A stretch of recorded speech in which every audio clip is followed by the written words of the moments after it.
What? Where's my audio? Where's the game audio? Where's the game audio gone? That's pretzel. Hang on. It's definitely a secret fortune tonight. It's a silent fortune. Hello? Can you hear the ding? Yeah, I can hear the ding, and the game can hear the ding, so clearly that's what it should do.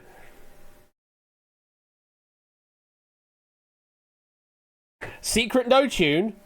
Alright then, we won't have any tune whatsoever. Oh, it's going well tonight, folks.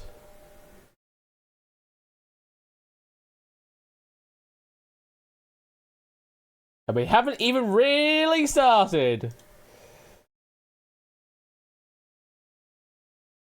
Make sure I've got the right game up, yeah.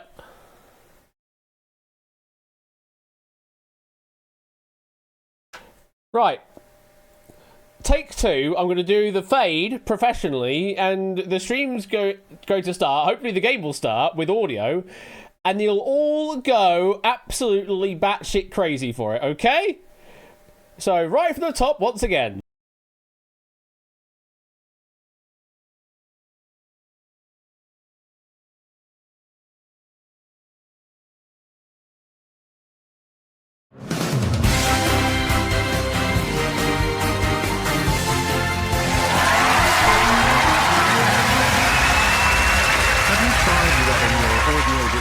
With olive oil, the electrons need to move quicker in there. Oh, that's what it is! Hello, it's Secret Fortune here tonight on Quiz Night!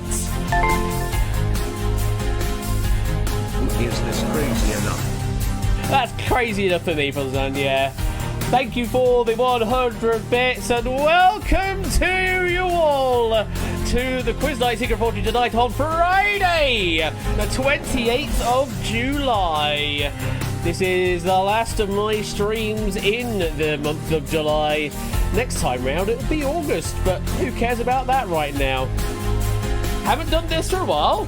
Oh, that, I was going to say, we played Secret Fortune in a while, but, well, recently, but this thing you're doing, haven't done that in a while, indeed. It is a national lottery. Gets me 5 subs out to Tipster Pop, Basudis, Johnny X Oopsie from space. Goodness me, it's been a while since I've actually used the word space command there, but there you go. Thank you very much, Matt, for those 5 gifted subs.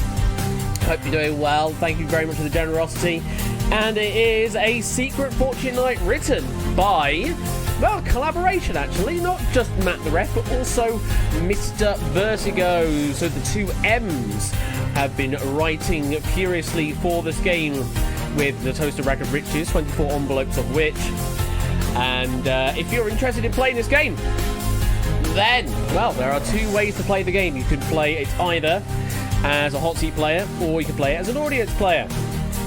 Unfortunately, I forgot to add the extra button to the Hackbox window for excluding, but luckily you can still use Twitch Whispers to do the exclude command even if you join in on Hackbox. So it is a simple old game. If you don't want to play the hot seat game, that's fine. Just join this lobby and then exclude afterwards by saying the word exclude in Whisper to Quizbot 3000. And yes, I did say Hackbox. This game is Hackbox enabled. If you don't know what that is, hackbox.ca, that's the website you would need to go to play this game. It's just sort of a better visual version of the game. Keeps track of the envelopes for you, and it's just generally a better way of playing it. Though, you can still play entirely using Twitch Whispers. I am still allowing that. So, whichever way you want to play, you will need a room code, which is the following. QSQR. QSQR. Enter that into either Hackbox or as a whisper to Quizbot 3000 and you will join the game.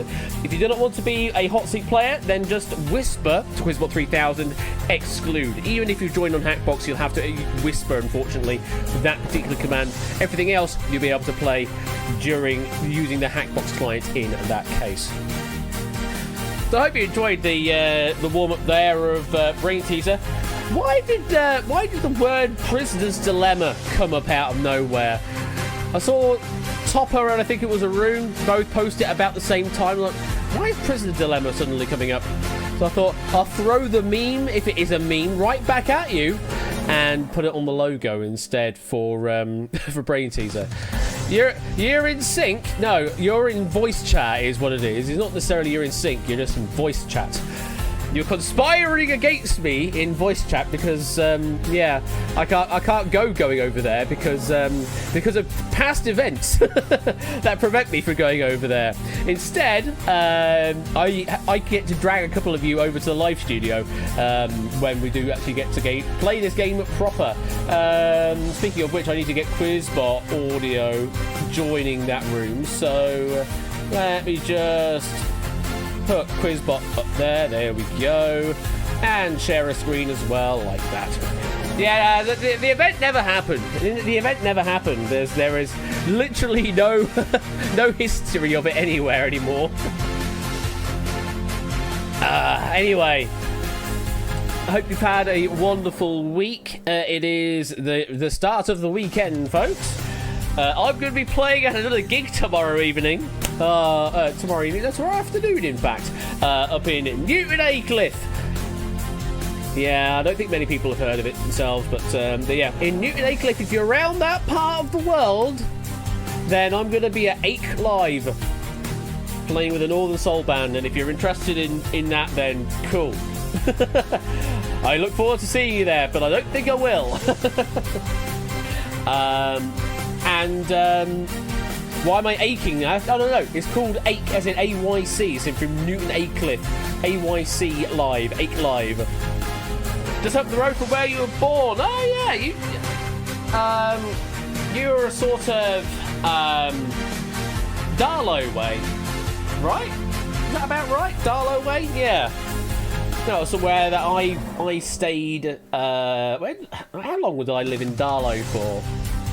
I lived in Darlow from 2010 to 2012, so yeah, that would have been 2 years, 2 and a bit years, depending on exactly when I went. But yeah, 2 and a bit years that I was living in Darlington, working at a medico-legal company, making a website for them, and then I made the move to Sheffield because I was sick and tired of doing the medico-legal stuff and not the actual website, and so went into the world of video games because that's what I did a university course on, and the rest is history. Keep meaning to visit Darlington and the branch of the NRA. Oh yes, of course. You know what? Even I've been past that so many times while I was living in Darlington. Never went to it. Never went to it. So yeah. That's just how it is, I suppose. A lot of the time, you know, you live somewhere, you never go and visit the things that are in the place that you're living in. Got to get this in Manifest. Oh, hello. You get it Manifest for yourself, then that's very selfish of you. Well, we'll see how that plays out for you. And we'll see. In each round, the aim is to answer enough questions correctly to reach your $125,000 target within the time limit. After that, you have to tell the whammy that's your final answer. Now, is it last time Wednesday stream, you did a Chase-ish reference, and now you've got all sorts of game references in that one. You've got Weakest Link, you've got Press Your Luck, and you've got Who Wants to Be a Millionaire. I think you've got the game shows mixed up a bit sportsy. Possibly you've crossed the streams a bit too hard. You don't want to do that. But you're more than welcome to join in, and I hope you're doing well tonight. Right, we'll go for one more loop around the music, and then we'll pick our 2 players this evening. Oh, hello. Manifesting new players Jake Paulson and Nick Fan 13233. Well, Nick Fan's not necessarily new. Nick Fan has been around here for a while, just sort of dips in and out every now and then. Jake Paulson, though, is a fairly new name, so we'll see if that works out for them. I always enjoy watching Seacrest Thor Jr. Jesus Christ, Bill. Thank you, 100 bits. Also, thank you to Thank you to Oni with 100 bits from earlier and Toad Boy with the hexagons 2 days ago. That's all of my alerts caught up with. Right, I think it is time to play this pack by Matt and Mr. Vertigo, proofed by Inca. And if you all ready, then here we go, and let's pick our two players this evening. Manifesting Oh! somehow picks the same Whoa! Whoa! Matt, do the National Lottery right now. You've got the hot touch right now. Do the National Lottery right now. I think it's too late to do Euro Millions, but do the National Lottery right now. Burn the witch! Burn the witch! What the holy dude? I don't know, Matt, but you certainly manifested that one. There's no doubt about it. That particular combination, you called it. And it happened. Manifesting destiny, very much so. So if we get Nick Fan and Jake Pawson to join the green room, then we should be all ready to go. Nick, I see, has joined the green room already. Jake has recently rejoined the Discord from. Have I transferred my prediction powers to Matt? Possibly BC. We shall see. Appreciate the 100 bits. Yeah, we don't have any. I suppose this is a National Lottery game, much like Winning Lines was a National Lottery game. So yeah, maybe that's the connection there. But you know. So yeah, you wrote the pack. Well, you did not wrote the entire pack. Of course, Mr. Vertigo did write some questions of it. Yes, you certainly contributed to a good half of it. Yes, and predicted the players. So I suppose we should be talking to Mr. Vertigo for what do you think is going to happen for our players tonight then? Because clearly you're going to predict something as well. So, Mr. Vertigo, we're looking for you for a hot prediction right now. How do you think Jake Pawson and Nick Fan are going to play out tonight? If we're burning Matt, I got dibs on his PC. Man needs a new desktop, says Oni. Don't think that's quite how it works. But maybe. The jackpot. Wow. You're calling the 100k? Alright. You predict they'll win at least 100 dudes. That's a good... It's a solid prediction, Topper. I think that's going to happen because that's just guaranteed. The minimum prize that you can get away with is 100 dukes if you haven't played this game before. Even just by joining the lobby, if you don't play the game from this point onwards, it's fine. You still get yourself 100 dukes for free because that's the minimum prize you can walk away with tonight. All the way up to 100,000 though if you can play the game perfectly from this point onwards. If you're using Hackbox, hopefully the Hackbox window will explain everything to you as to how the game is working. Generally, in round number 1, you are answering questions that ask for which of these things is the best or the biggest. You need to do that thing. Answer what the question is asking for, and all is good. Hello there. How you doing? Oh, I'm muted. Let's try that again. Hello there. How you doing? I'm doing good. Very good to hear. And Jake Pawson, how you doing? I am doing pretty well. Welcome on in. Did either of you expect to be picked for tonight's game? No! Not at all. Not at all. Well, that is the way the RNG falls sometimes. It does favour newer or people that don't come on a more frequent basis. But either way, welcome on in. Either of you seen Secret Fortune before? No. You haven't, Jake? As an American, I definitely have not. Oh, so we've got some newbies to the game as well. So this is going to be a very interesting game then tonight. So I will explain the rules as we go along because I tend to do so anyway for the benefit of the stream. But for you two, you will need to pay more close attention to everything because you're new to the game.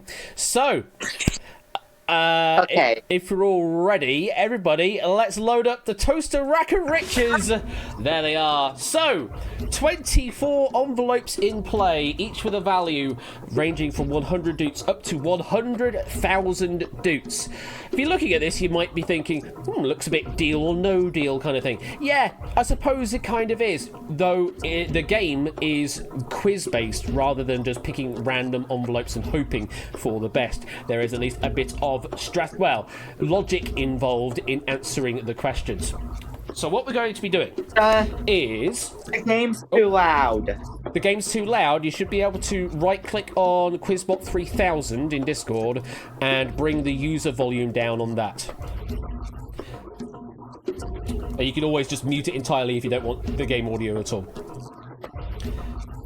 So yes, what we're going to be doing in round number 1 is, for each question, we need 4 envelopes picked out from new players. We will then load those up, and we will see a question to which there will be 4 possible answers in a relative manner. The question is going to ask us something along the lines of, which of these things is the biggest, or the best, or the largest? What you need to do is keep a hold of what you believe is the largest, the greatest, the thing that matches the question, and you want to bin the other 3 things that are worse or lower than it. If you can do that, then what that means is you will bin lower values from the game, and you will keep greater values in the game, because we assign the envelopes based on the relative positions of the answers themselves. Right, I think we should get straight into this first round. Twitch chat and Hackbox players, hopefully everything will be explained to you from the public chat itself and also from your Hackbox clients. Always follow what the question is asking for at all times. Yes? Do us have to use Hackbox? No, you two, you just talk directly to me and I will do the things for you. So you can sort of leave your Hackbox away now. You won't need that for the rest of the game. So what I would need is 2 envelopes each from you. We'll go with Jake first. 2 envelopes, please.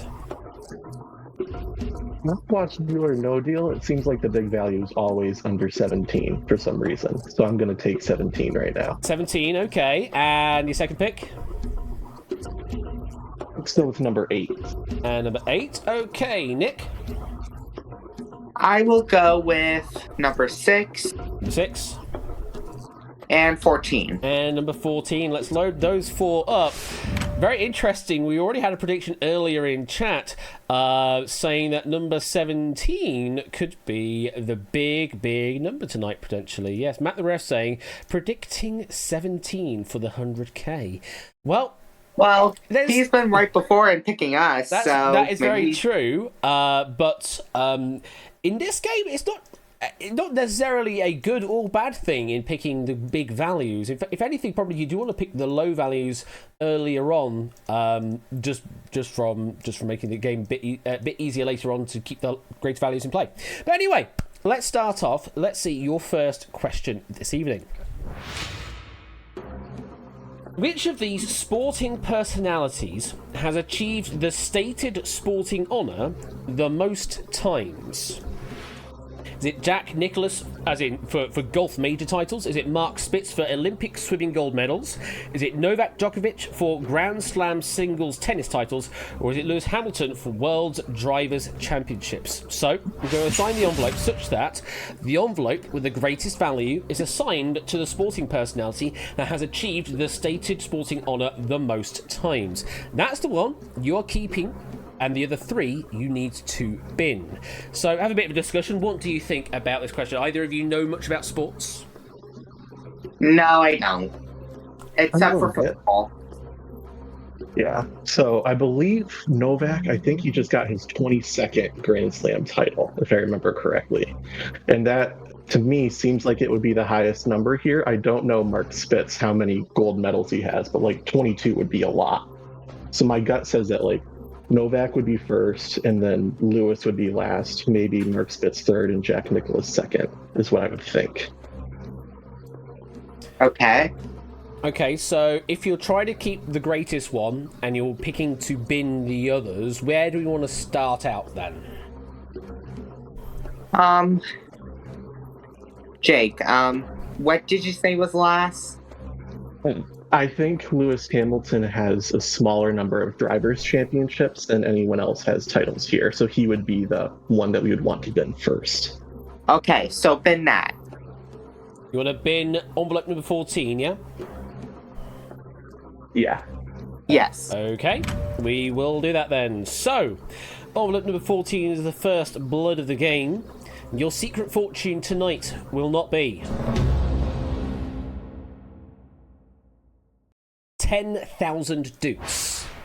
It is the greatest on the left-hand side. Not too bad at all.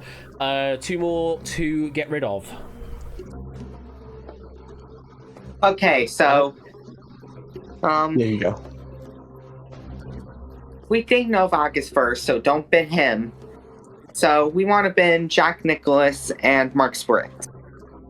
Yeah, that's what I think. Yeah, I don't know about Mark Spitz, but to get over 20 gold medals seems like a lot. So where are we going next? I guess let's bin 17 to be safe then, right? I don't know. I don't know much about these sports. Which one are we bidding? You know, let's keep 17 in there for the fun, maybe. Let's bin 8 first, because I let's bin 8. 8 at the top regardless. Okay. Mark Spitz, Olympic swimming gold medals going in the bin. Your secret fortune tonight will not be...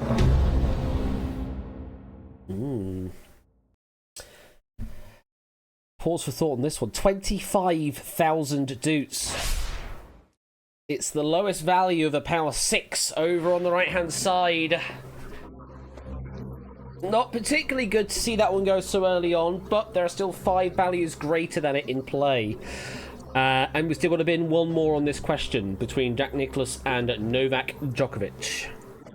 Okay, so what do you think is first? I still think it's Novak would be my gut. The thing is, there are 4 majors that you can win in any year, just like there's 4 Grand Slam titles. So yes, if you happen to know that like Jack Nicklaus has won like 10 Masters or something like that, that would be helpful. And I don't know that in particular. Yeah, we don't know. I don't watch golf. But I reliably know that Novak is a high value at the very least, so I would want to keep that just because I would know that it would be a big amount of toots. So you're wanting to bin Jack Nicklaus here then? That would be my gut if Nick agrees with that. Okay, let's do that. Alright. Jack Nicklaus is going in the bin. I just need to change my audio sensitivity on Discord a little because it was a bit too hot. Either way. Envelope number 17 is going in the bin. This is the one that we claimed so early on as having a lot of value to it. So let's find out, shall we? Your secret fortune tonight will not be...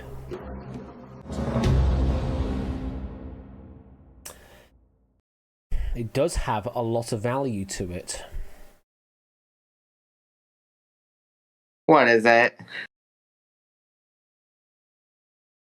40,000 dukes. It's not the big value, but it is one of the top 6. It is one of the power 6 gone, so that's just 2 already from the power 6 removed from play. So quite a selection so far. Does mean you keep envelope number 6, and that will progress forward to the second part of the game. But let's find out. Were you right in keeping Novak Djokovic as the correct answer? Okay, let's do this. You were correct! Yes! Very well done, which does mean, by the way, that envelope number 6 has a value greater than 40,000 dukes in it, so it is one of the top 3 values in the game. Yes, somehow you managed to pick 3 of the top 6, on your first pick. So that's a lot of money already gone, but money we know is safe through to the next round. Let's have a look at those numbers. So yeah, absolutely right. Novak Djokovic has had 23 Grand Slam singles tennis titles. Then it goes down to Jack Nicklaus with 18 golf majors. Then Mark Spitz getting 9 gold medals in the Olympic so he swimming. had 9. And Lewis Hamilton, as you say, had the fewest there.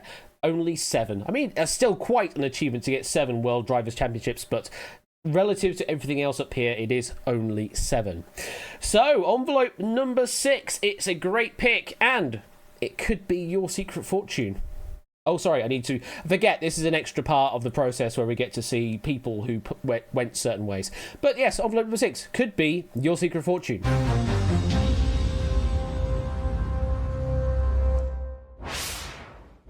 And the rest of the round is basically like that, but with different questions. So, question number 2, we need 4 more envelopes. We'll go with Nick first here. Okay, so we're going to go with 2 and 7. 2 and 7, okay. Jake? Go with 24 and 15. 24 and 15, let's load those up. So we had quite a high skew selection in question 1. Let's see, maybe we can get a lower skew this time with maybe one of the high values that you can keep through. Let's find out. Which of these capital cities is closest to the prime meridian, which is 0 degrees longitude? Is it Dublin, Brussels, Amsterdam, or Paris? So there's a bit of a geography question here. We have assigned the envelopes such that the envelope with the greatest value is the capital city that is closest, as in shortest distance, to the prime meridian, that is 0 degrees longitude. That's the one you are keeping, and you're binning ones that you believe are further away than the prime meridian. So I'm guessing from the accents from you two, you're possibly not from Europe. Nope. So how much do you know of European geography? I know we're all close to the prime meridian and not much beyond.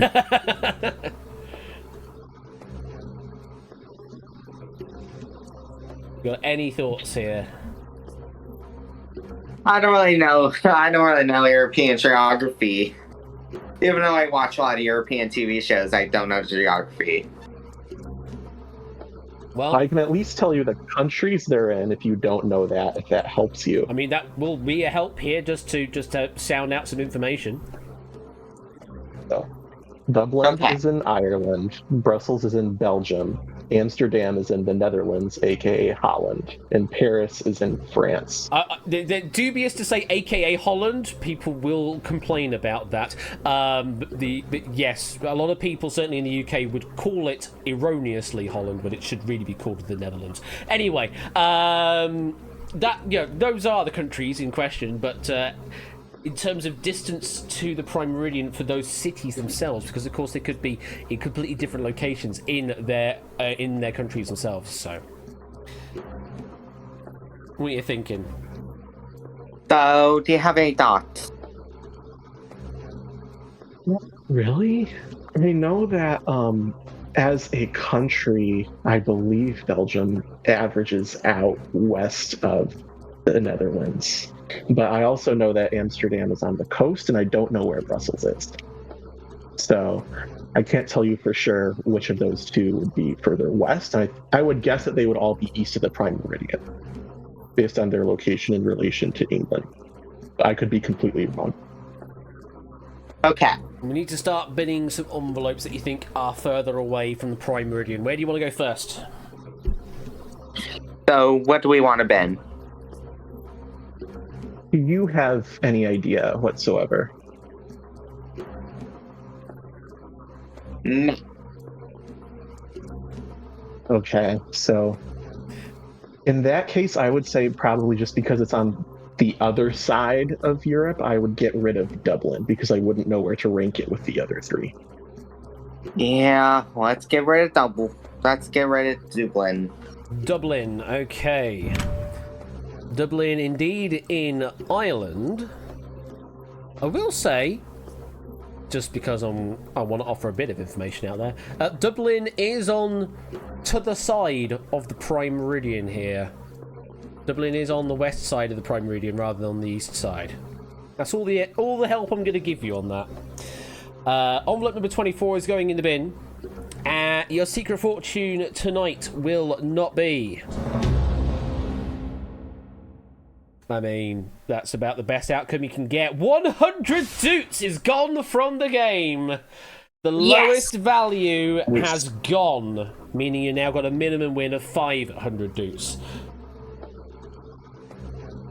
Well, I mean, I did say we needed to pick some low values, and you've literally done the best thing you could do there. But we need to get rid of 2 more. Okay. What's the second option? So, based on my hunch that Belgium tends to be west of the Netherlands, I would say get rid of Amsterdam, because I would think Amsterdam would be further away than Brussels. I would not know how to rank Brussels and Paris, though, and that scares me. Yeah. Let's get rid of Amsterdam, then we'll figure out what to do. Okay, seems to be an agreement on Amsterdam. So let's get rid of that. Envelope number 2. Your secret fortune tonight will not be... 4,000 dukes. Nice. Well, at least middle we on the picked a left. low value. Yeah, very much a low value still. So 1 more left between Brussels and Paris. You're trying to figure out where the countries sort of lay next to each other. Is that what you're thinking here? Yeah, that's kind of what I'm thinking. I also can't really map out where in France Paris is. I want to say it's like 60% toward the east side, but I could be completely wrong.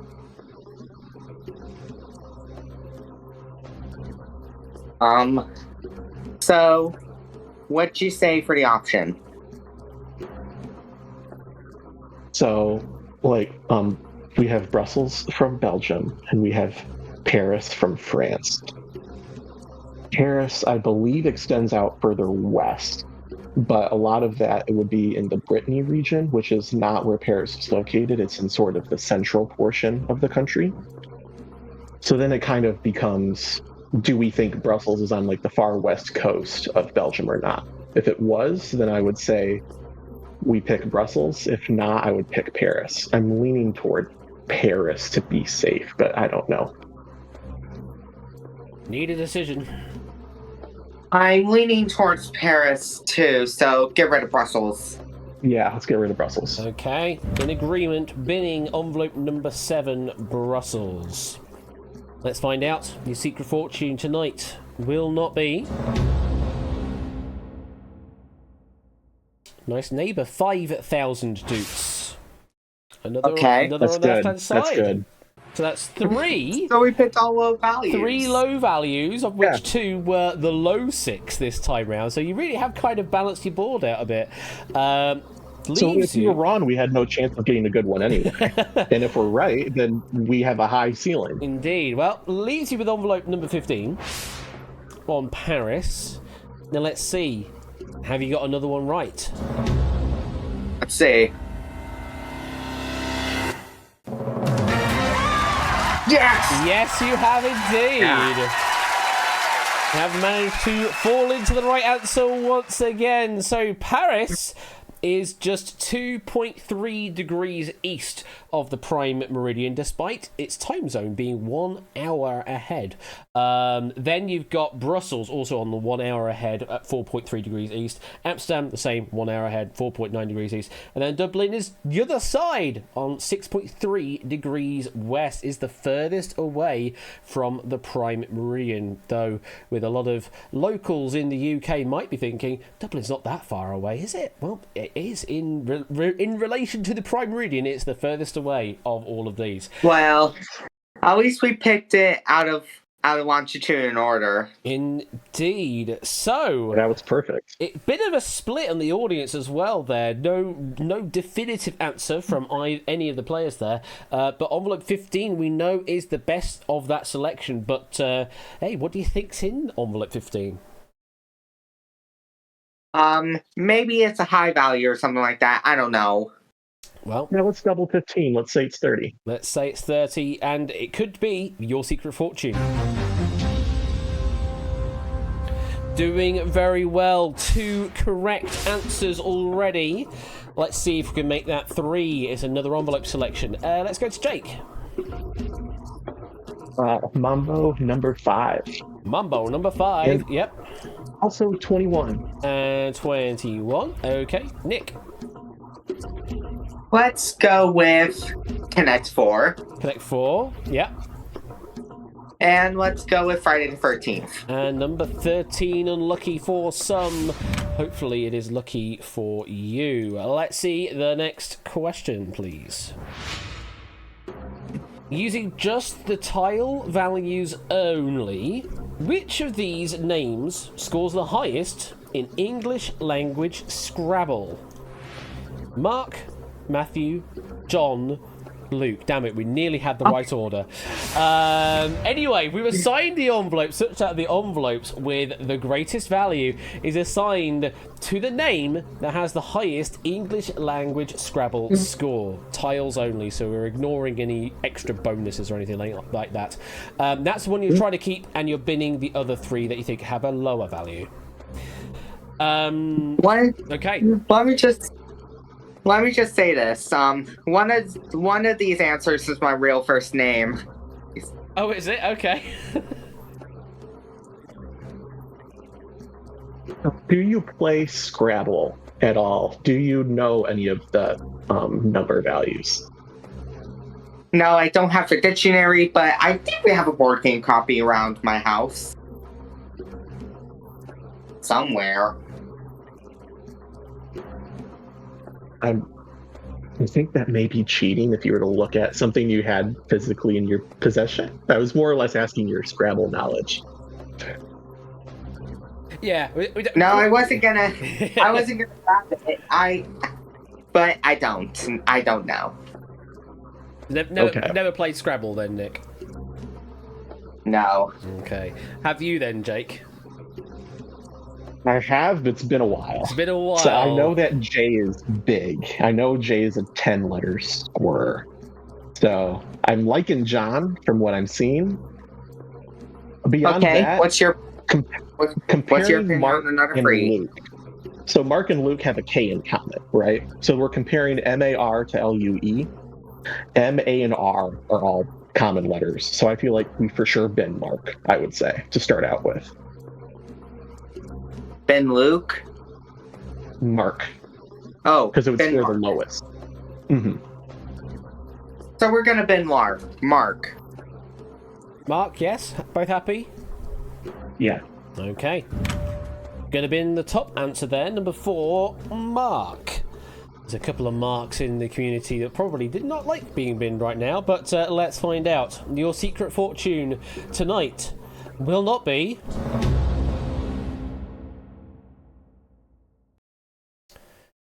possibly the wrath of Mark, I don't know, but 18,000 dukes. well, It's on the at least right-hand it's side. still low. It's low on the right-hand side, but it is one of the larger values, one of the 5-figure sums.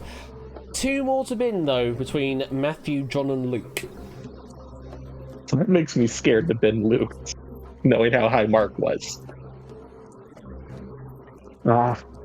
So, if I were to do math, or Matthew, if To be I honest, just throw out think numbers, it's, if I say I don't think Matthew's it's like much of a doxing because I kind of did it on Wednesday with Secret 2, 1, 4. with the Vault, so Right. I've already Then that spoiled would that be info. 13. Yeah, for John's team. going to score higher than 13 for sure. I would think Luke would as well if Mark had that high. So let's get rid of Matthew. Yeah, let's get rid of that. Matthew, okay, we will get rid of Matthew. It's the longest name here, so presumably the most number of tiles required to cover it. Let's find out. Your secret fortune tonight will not be... Okay, reasonable. 22,000 dukes. Starting to creep up the board a bit there. But we I still... think we picked 4 high values. So that's not good. So you've got So, what do John we and want to Luke bin? left.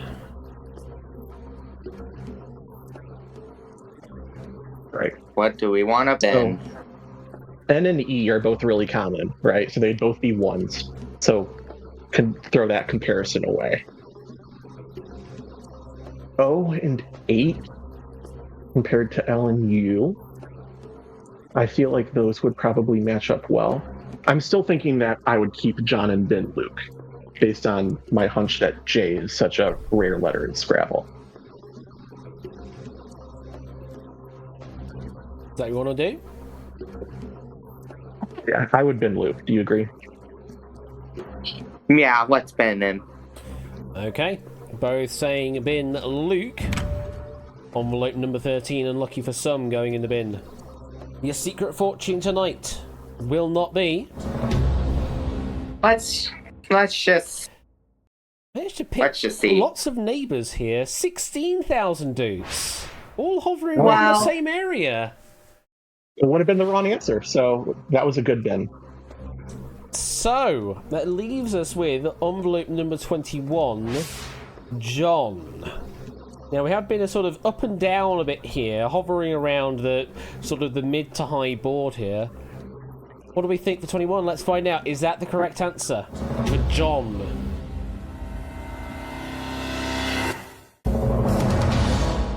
No, it's not. Matthew is the right answer, and I think we have a very unique scenario in that we actually do know what is in envelope 21 based on what's just happened. Either way, I'm going to hide the information away and take the stream down in Discord temporarily so that I don't spoil the information to you, but I believe it is knowable what the value of that envelope is based on what's happened. So, not a correct answer this time, but how confident do you feel about envelope 21?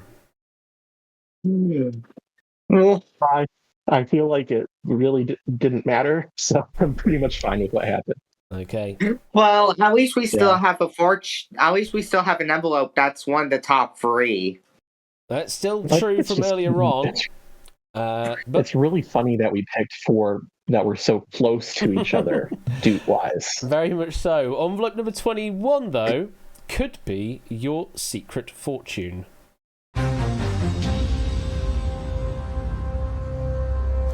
And the correct answer was my first name, so I'm feeling sad about that. There's the halfway point for the round for everyone in the audience. Hopefully, if you're on Hackbox, it should be showing you your envelope selection as you've been playing along. But if you're playing exclusively in Twitch, then here's a reminder of what you currently have playing, and that's what you could be playing with in round number 2. Let's continue on with the main game, though, and it is the 4th pick. So, Nick, coming to you this time. Okay, let's pick the age I'm going to be next year, 16. 16, okay, and let's go with 12. and 12. Jake?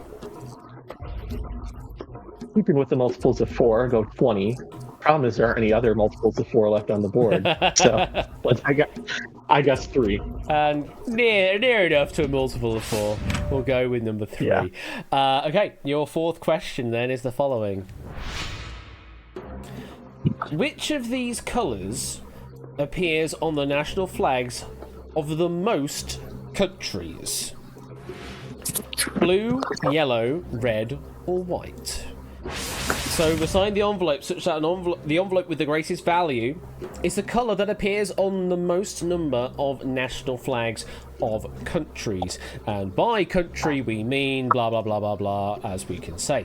That's the one you're trying to keep, and you're binning the other 3 that you believe do not have as many flags with the same colour. So there's quite a few flags to go through here, but what do your guts say about colours on flags in general? What do you think? My gut says not yellow. There's a lot of, sorry to be American, but a lot of countries with red, white, and blue on their flags. Not many with yellow. USA. So I'm feeling supposed to get rid of that. I mean, UK also has red, white, and blue on as well, so... Yes. Yeah, so we took its color pattern from So we took its color palette from your country. It's a slightly different red and blue, if memory serves, from the... And also, we had 10-19 ratio for the flag. But who cares about that? There are other countries out there outside the UK and the US. Yes.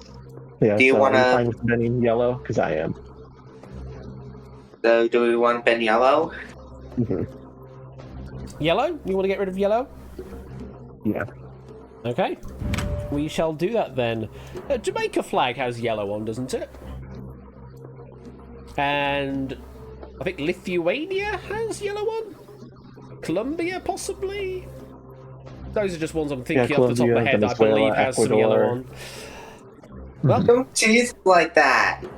it's my job to do so. I'm a host, you know. I need to tease some sort of drama out of this. Either way, your secret fortune tonight will not be 7,000 doots. Well, at least it's low. It is on the low-hand side there, the left-hand side, so good pick. But now it's getting into the difficult subject of differentiating the reds, the whites, and the blues. Mm-hmm. Right. I feel like I can think of a lot of countries that have white and red flags. So, like your Monacos, your Polands, your Indonesias, your Perus, your Turkeys, Monaco. So that would lead me to think maybe blue is less common than the other two, but what do you think? I'm just going off you. We need to get you to make some decisions at some point here, Nick. Yeah, and a clarification question, all of the weird, I shouldn't call them weird, all of the Pacific British island territories that had the Union Jack in the corner, that Union Jack would be considered part of the flag, right? Yeah, it would be, yes. So it would just have red, white, and blue as a count for all that. So Right, so yeah, we don't have to consider those then for these purposes. So yeah, let's bend blue. Yeah, let's bend that. Okay. I mean, one of the sort of the prime flag designs that you would have is a field of a color, either representing, the ground itself, or maybe like the ocean, or maybe the sky. Both of those being very blue things. So it would feature in, I would say, a fair few countries' flags. But let's find out. Your secret fortune tonight will not be 9,000 doots.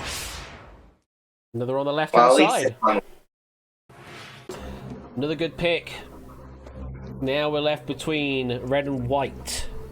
Not the game show red and black. No, red and white is what we've got to decide between here. And not black and white. Red and black is a deep cut game show.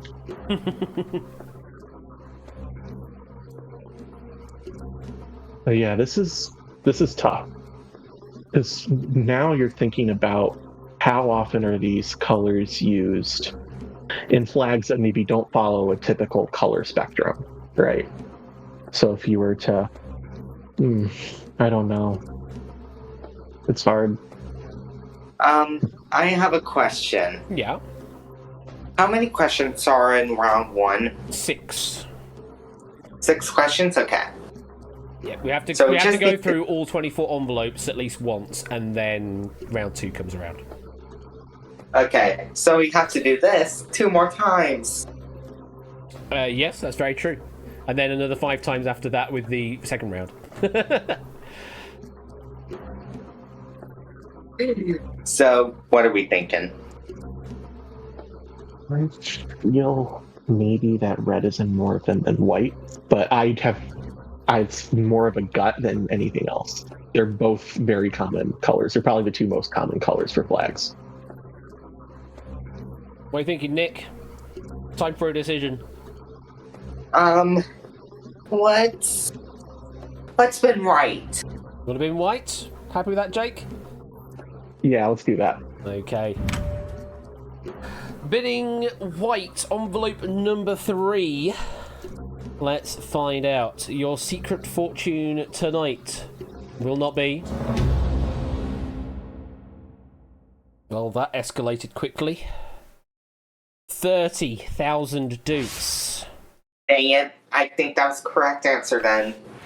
It was significantly greater than the others that you've managed to bin, so possibly a bit of a missed answer. There's 3 above it and 3 below it that it could have been, so we don't know for sure. We don't know for sure. Well, let's bring envelope number 12 down, because we know we're keeping that through to the next round regardless. And let's find out. Computer, what's the correct answer?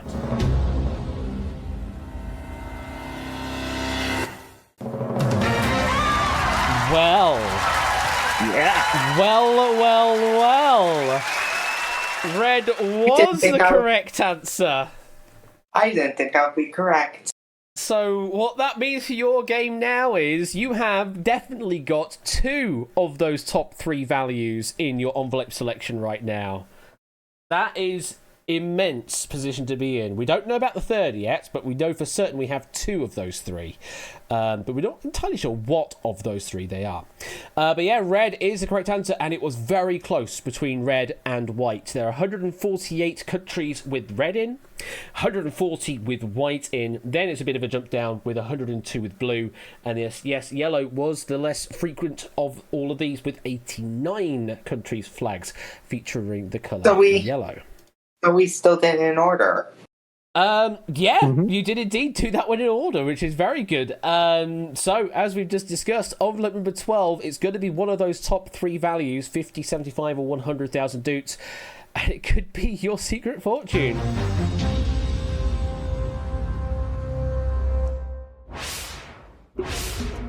Okay, question number 5 coming up. This is sort of your last pick, because whatever you don't pick this time round will be left over for question number 6. Jake, 2 envelopes, please.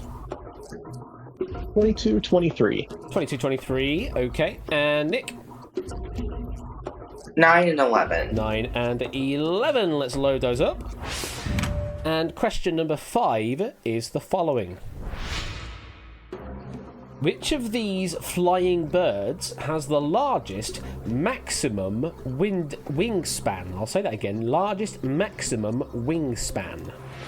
Is it the wandering albatross, the great white pelican, the trumpeter swan, or the California condor? So we've assigned the envelopes such that the envelope with the greatest value is assigned to the flying bird that has the largest maximum wingspan. That's the one you're keeping, and you're binning the other 3 that you believe have a smaller wingspan. So it's a question all about birds. What are they? We just don't know, question mark, but we need to figure out. Jake, Nick, any ideas? And I don't know much about birds either. I don't know much about their names, but I maybe do know a little bit about their looks. Okay. So what would that entail? They're not coming up to the top of my head right now. So these are all big birds, and there's no like robin here or blue jay or something small that I could get rid of. So I'm thinking pelican probably would be smaller than like a condor or an albatross. So I would say probably it's not the great white pelican, but I could be wrong about that. I don't live on the ocean, so I've not seen any of these birds in person except for a trumpeter swan. Okay, let's spin pelican. Yeah. Pelican, yeah? Okay.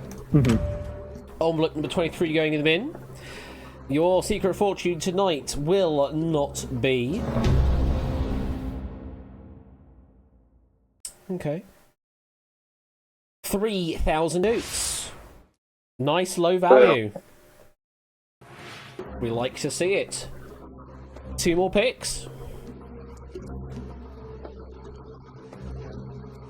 Oh, do you have any idea whether an albatross or a condor would have a larger wingspan? Because I don't.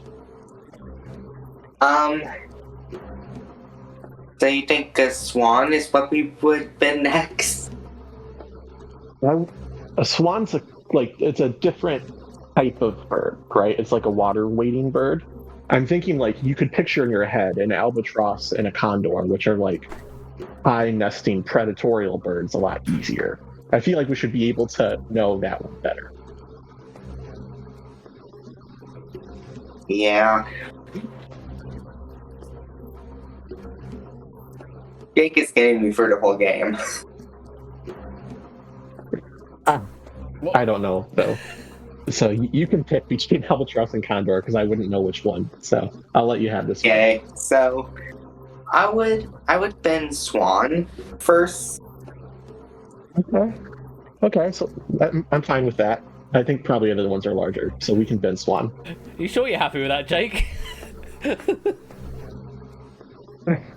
I've picked the last 4 rounds basically, and I know we have a couple really big duders there, and I don't know her Swan for sure. So Swan, yeah? Yeah. Okay. Yeah. We will get rid of the Swan then. Envelope number 9 is going in the bin. Your secret fortune tonight will not be... A good pick to get rid of it, actually. 1,000 Doots. Oh, so it was smallest. Well, smaller. There's still the 500 up here, so could still be smaller still. Right. One more to bin between, presumably, the difficult ones for you here, between the albatross and the condor. So now we have to think which one's bigger. Right.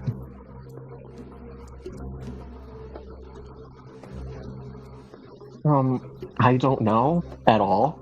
And my favorite number is 22, so I'm inclined to just keep the condor just because if you don't know. I mean, a lot of players playing this game, if they don't know the question, they'll go into numerology or get like a D4 out or a coin out or something to just randomly decide their fate. So that's entirely a thing you can do in this game and play it more like Deal or No Deal. But it's your call at the end of the day. What's been albatross? Yeah, let's bin albatross. Binning the albatross. Okay, we shall do that then. Just thinking between albatross and condor, they're both names given to golfing scores, aren't they? I think the condor is the rarer one because it's even harder to get than an albatross is, if memory serves. It's like birdie, eagle, albatross, condor.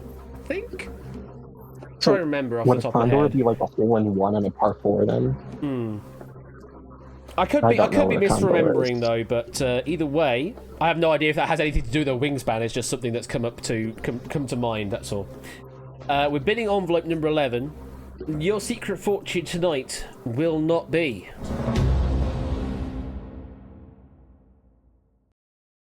8,000 Doots. Okay, so maybe we got the correct answer.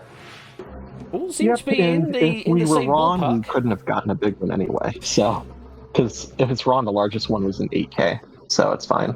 So that leaves us with envelope number 22, California Condor. Let's find out, is that the correct answer?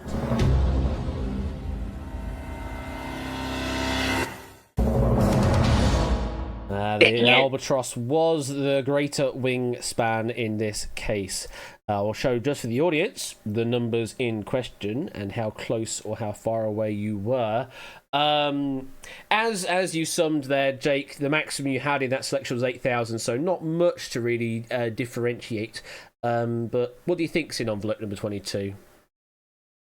You still It's probably going to be a low number since all those were low numbers. I would guess it would be 6 because we saw 7 there as well, right? So if it's at least third place, it's probably 6. Probably 6. Well, envelope number 22 could be your secret fortune.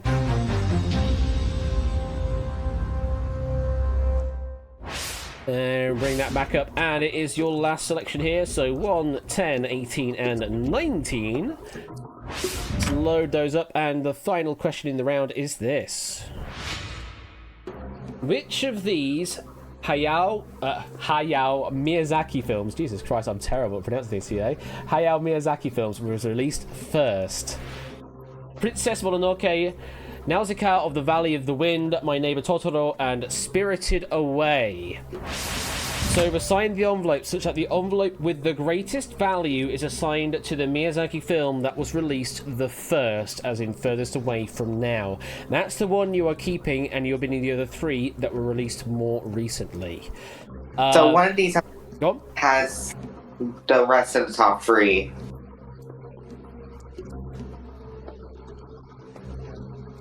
So one of these envelopes has the rest of the top 3, right? Potentially, we don't know for certain. I'm gonna Okay, tell you right Jake. now, I don't know anything about Japanese films, so I can't help you with this one. Well, I know a lot about anime and Japanese, so maybe I Okay. could be of help. Okay. So, Spirited Away was the first one that came up to my mind, and that was probably the lowest one. I think that was released in like 2004, I think it was. Okay. But I could be misremembering. Do you know that in relation to My Neighbor Totoro, for example? Because I know it's a pretty popular film. I think that came out in like the late 2000s. So Spirited Away would be before, so we would want to bin Totoro, you're saying? Yeah, let's spin that. Okay. I agree. Binning My Neighbor Totoro? Yes. Okay. We shall do that then. Envelope number 19 going in the bin. Your secret fortune tonight will not be... You do. 12,000 doots. Okay. Sneaking on the right-hand side, but it is the lowest of the right-hand side. 2 more to bin. So if you're confident that I know Spirited Away was older... So you go ahead. I know Princess Mononoke. I know Spirited Away, but I don't know the 18th envelope. Okay, so do you have an idea of Princess Mononoke then? I think that came out in like 2006. Okay, so after Spirited Away again? Yeah, I think it was. Okay, so let's bin number 1. Yeah. Princess Mononoke going okay. Going in the bin. Your secret fortune tonight will not be... 6,000 doots. Back to the left-hand side. Right. Very good. Very, very good. 1 more to bin now. Nausicaa and Spirited Away. I don't know Nausicaa, so maybe we should bin that. I'm especially considering that there's a 500 doot left, which means it's probably the worst answer. If you think Spirited Away is better than 2 of them, we gotta bin Nausicaa, I think.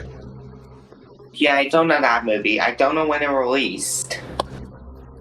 But like, if you think Spirited Away is better than the other 2, I feel confident that we haven't seen the 500 doot yet. So I would say that probably is where Nausicaa would land.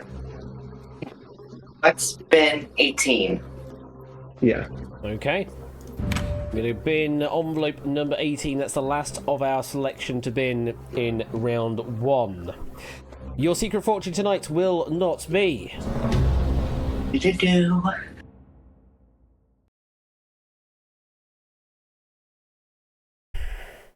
So your summation earlier, Nick, is correct. There was indeed one of the top 3 in this selection. And you've just binned it. 75,000 doots. Oh. Well, at least we still have 100,000. You have managed to avoid the top value, very much so. But it does mean now we know what those other 2 envelopes are. One of them's the 100 and one of them's the 50. Let's bring back let's bring number 10 down from Spirited Away. And because we know from earlier that we have 2 of the top 3, we know for certain that we couldn't have beaten that answer. So let's see. Nausicaa was indeed the correct answer on this question. When was that released? Well, this is the last question, and it doesn't really matter that I spoil information for you. I'll tell you that Nausicaa was all the way in 1984. Then it was Totoro in 88. Then Princess Mononoke 1997. Spirited Away was the most recent up here. You were close on the year, I will give you that. 2001 was the year of the release, but in fact it was the most recent of this entire selection. Maybe I was thinking of the Uncut Toonami broadcast. So, envelope number 10 is one of the 6 highlighted envelopes you see on the side here.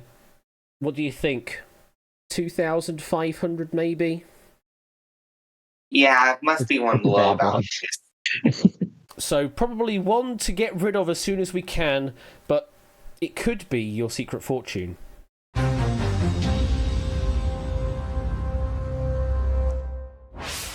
Okay, that's the end of round 1. That is the end of round 1. Let's have a look at our audience players, see how well they're doing. So in round number 2, audience, those are the envelopes that you will be playing with going forward.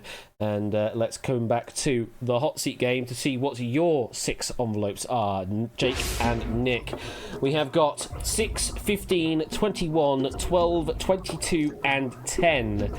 Now, it's been a very interesting game because we know 2 of those we've got there are the top 2 values, 150,000.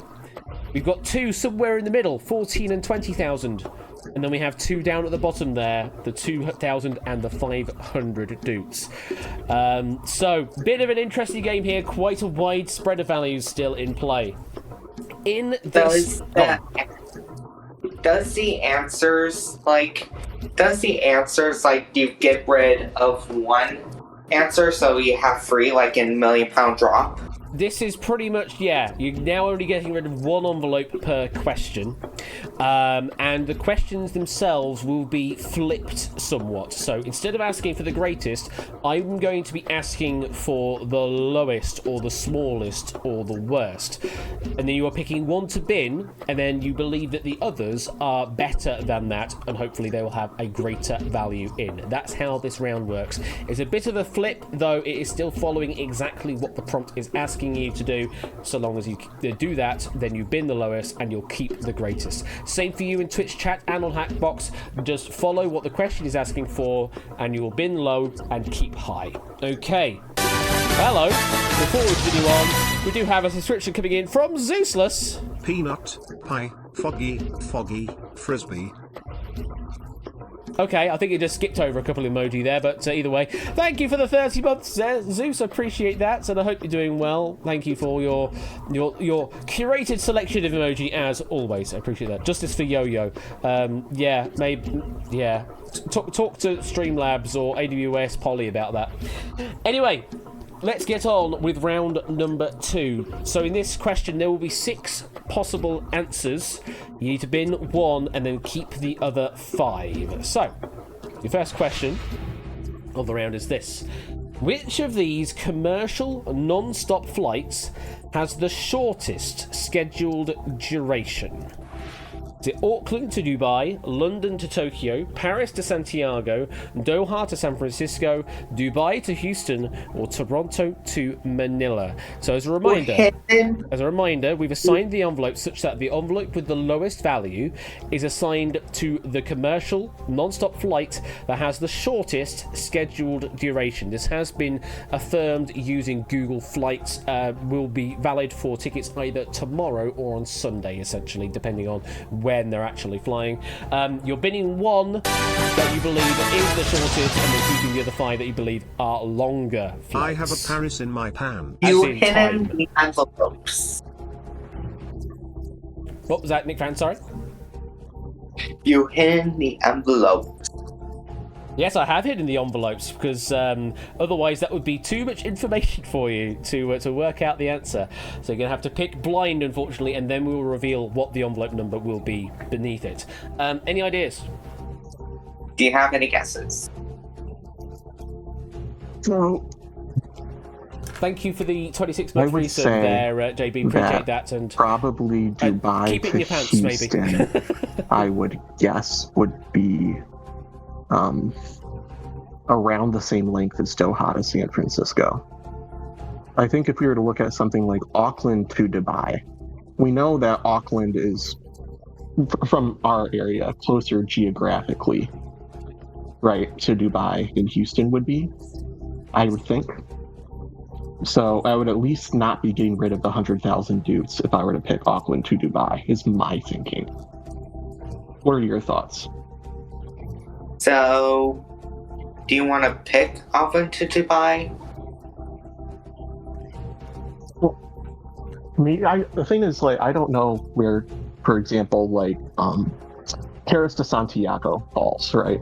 Because that's close on an east to west scale, but then you're going from the northern hemisphere to the southern hemisphere as well. So you're making a diagonal path more so, as opposed to just going straight across the northern hemisphere. But I would lean toward that one being shorter as well, even despite that. Even if you're not entirely sure, so long as you're not picking the absolute worst answer, you'll be keeping the 100,000 in play. We're gonna pick Dubai to Houston. That's my pick. Right, so we want to pick the worst answer or the best answer? You're picking. We gotta pick. You want to pick closest to what the answer is asking for you, and then that will bin the lowest value as possible as it possibly can.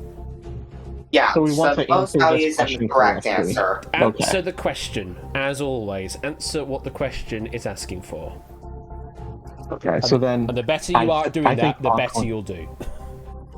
So I think Auckland to Dubai is a shorter flight than Dubai to Houston, which is why I asked for that clarification. So Auckland to Dubai would be the one I would want to bin. Okay, we'll pick Auckland to Dubai. Okay. Auckland to Dubai, we shall bin then. Let's have a look to see what envelope number is associated to Auckland to Dubai.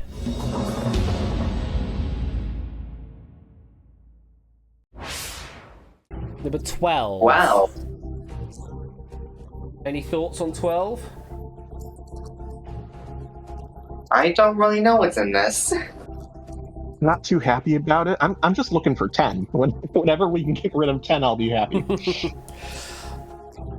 Some interesting murmurs coming from chat. Let's find out. So your secret fortune tonight will not be...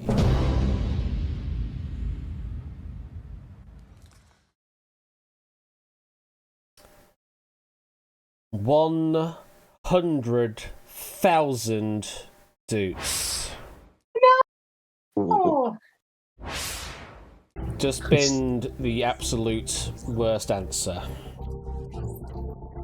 It's horrible, because even randomly we had a 1 out of 6 chance of that, and then we tried to use logic and somehow still picked the worst answer. Yes, although Auckland possibly could be close-ish to you, geographically speaking, as you say, there's the whole north and south sort of hemisphere to deal with, and working out sort of the grand circle route rather than the line, sort of the straight line route, because those don't make sense.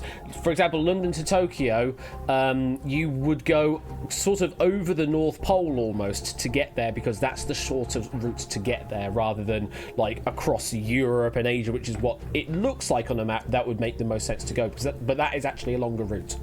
Let's have a look at those times. Yeah, Auckland to Dubai, 17 hours and 5 minutes for a direct flight. That's kind of ridiculous. Then it would have been Toronto to Manila, 16 hours and 50. Then Dubai to Houston, 16 hours 15. Then Doha to San Francisco, 15 hours 40. Then it was Paris to Santiago, 14 hours 20. The one to pick with the lowest value was London to Tokyo, with at most 14 hours and 5 minutes for a journey. And that would be flying with ANA, departing at 7 p.m. from London Heathrow, arriving in Haneda Airport in Tokyo. Oh, we got rid of the highest value, and in fact, quite a few people did exactly the same thing from the looks of things. Picking the greatest value to bin, not what we like to see. So let's just put that away. Okay, so we're gonna have to set our sights on 50,000 doots now. 50,000 currently our aim Let's see if we can get rid of that 500, shall we? So let's see your next question. According to UKGameShows.com, which of these has been the main host of the fewest UK game shows as of June of 2023? I will add, this is not necessarily by number of episodes broadcast, this is the number of different shows. Oh, shows. The options are Graham Norton, Davina McCall, Bob Monkhouse, Anton Deck, and Chris Tarrant. So as a reminder, we've assigned the envelopes such that the envelope with the lowest value is assigned to the host that has hosted the fewest UK game shows as of June 2023. You're picking one to be that you believe has hosted the fewest and keeping the other four. So, do you include reality shows? That's my first question.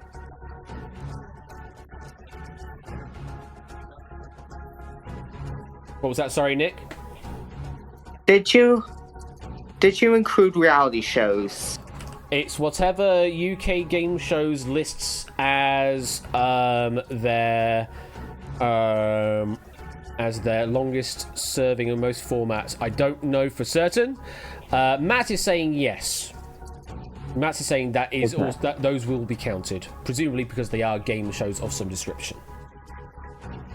Okay, so I know Davina McCall has hosted Big Brother and A Million Pound Drop, but after that, I'm completely lost. I know Ant and Deck have hosted quite a few. I would not want to necessarily get rid of them. Even the Red or Black reference that Bash made earlier was hosted by Ant and Deck. So I would say definitely don't drop them. I don't know who Bob Monkhouse is. Now, part of that's probably age and part of that's being American. So Bob Monkhouse was a very big host in probably 70s, 80s, 90s time in the UK. Okay. Oh, I know Bob Monkhouse hosted Family Fortunes.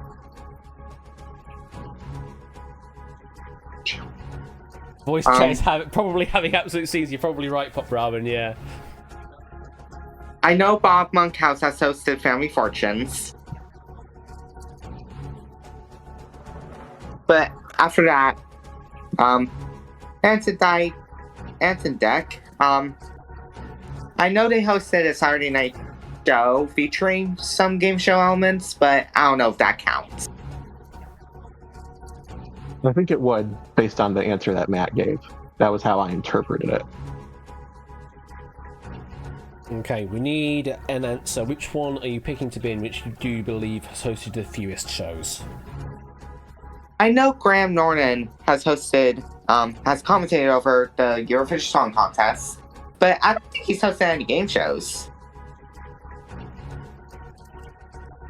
I will say Eurovision is counted as a game show as listed on UKGameShows.com. Because yes, it is a singing contest, but... so it would count. Yes, I know. But after that, I don't think he's hosted anymore. Yeah, that gets you up to one, right? And so it's still not a lot. I kind of agree with you. Because other than that and the Graham Norton show, the talk show that he does, I don't really know any game shows specifically from him. Yeah, let's spin Graham Norton. Okay. Graham Norton it shall be. Let's have a look at the envelope number associated to Graham Norton.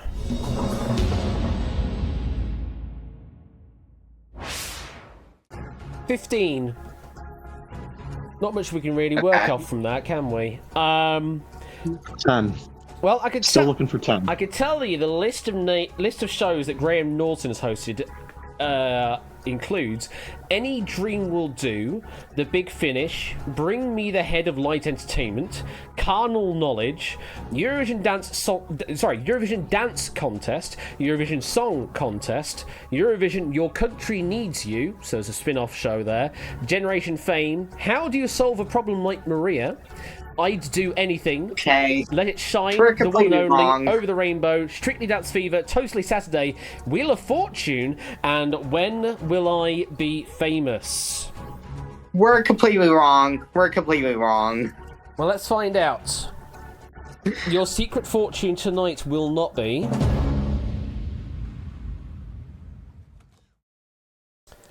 Right down the middle, 14,000 Dukes. Okay. Oh, I'm fine with that. Right down the middle. So, done okay on that one, I'd say. Yeah, Graham Norton's hosted 14 different shows listed on UK game shows. The one to avoid was Davina McCall with a total of 18 shows. including Big Brother Yeah. and a £1 Million Drop. So yeah, Big Brother's Big Quiz, Biggest Loser UK, Don't Try This at Home, The Drop Dead Show, 5 Minutes to a Fortune, God's Gift, Got to Dance, House Hunters, a pilot only, The Jump, Love on a Saturday Night, The Masked Dancer, The Masked Singer, £1 Million Drop Live, Oblivious, 180, Pop Stars, The Rivals, Prickly Heat, Reborn in the USA, Stars in Their Eyes as a stand-in host, Stepping Out, Street Mates, This Time Next Year, and The Vault as well. All of those that Davina McCall has hosted in some capacity. The one that you should have picked, and the one that you ruled out so soon, was Ant and Dec. Yes, they've hosted a lot of episodes, but the actual number of shows they've done in sort of the game show land is not that many. Oh yeah. I know a memory just came back to my head. They hosted the game show marathon in celebration for the 50th anniversary of ITV. Things like that, indeed, yes. So down the middle there, and honestly quite a few going down the middle there with that 14,000 envelope. Let's put that one away. Yeah, SNT will be included in the list there. Saturday Night Takeaway, pretty certain that's going to be up there because it's a game show, variety show. Okay, 4 values left in play.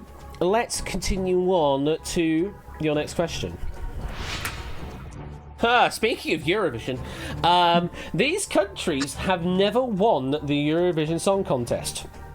Now, which of them has competed the fewest times at a Eurovision Song Contest? Malta, Croatia, Cyprus, and Poland. So as a reminder, we've assigned the envelope such that the envelope with the lowest value is assigned to the country that has competed the fewest times at the Eurovision Song Contest. And is there a note I need to read on that? Yes, you need to choose the one that has competed in a semi-final and or a final in the smallest number of individual years. Okay. Again, You're not really from Europe, but are you at least familiar with Eurovision? Yeah, I'm familiar with Eurovision, but I only stay for the modern ones. Okay. Yeah, all of these 4 countries are in it nowadays. This is a weird shout, but I think Malta's been in it a really long time. I don't want to get rid of Malta. I feel like they have been a staple of Eurovision for some reason. Well, if you're thinking that if you're thinking they've competed a lot, then yeah, you don't want to bin them. Yeah. On the classic side of Eurovision, I know ABBA has won. Celine Dion competed in it, but after that, I don't know. And they were from Sweden and Switzerland, so that's not involved here. I'm wondering if maybe any obscure European political knowledge would help, right? So, what is your European history knowledge like?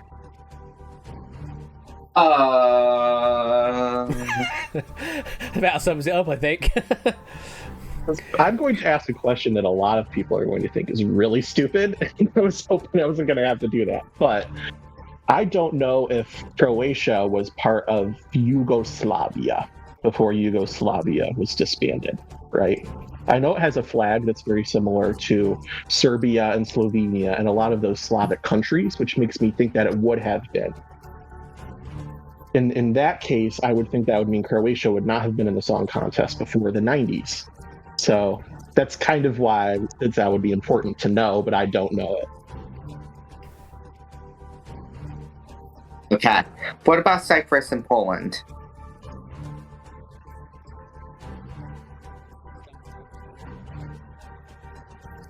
I don't really have too much to go off of there for that. I guess I know Cyprus is popular in it nowadays, but I also don't know how long it's necessarily been an independent country and actively part of Eurovision because it's small and it would need a budget to compete.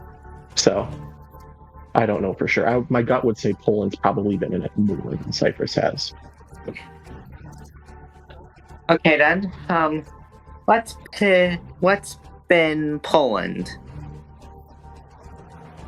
Well, Do you agree with based that? on what Jake was saying, Jake believes Poland's been in it more, so you don't want to.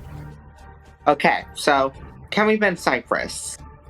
Well, so here's the thing: is I would either been Cyprus or Croatia, because maybe my European history is wrong, but I'm thinking Croatia would have been part of Yugoslavia and therefore wouldn't have been a country for a period of time. So that would be why I would lean toward being Croatia. But if you feel like you know Eurovision, right? So if you feel confident with Cyprus that it hasn't been around for too long, I only then we know- can been Cyprus. I only know the modern contests, but what's been Croatia? Croatia? Okay, yeah. I didn't like Yeah. their act this year anyway, so that would be fine. Okay, Croatia. Finally, we're going to pick something to bin. Croatia is going in the bin. Let's have a look to see what the envelope number is for Croatia.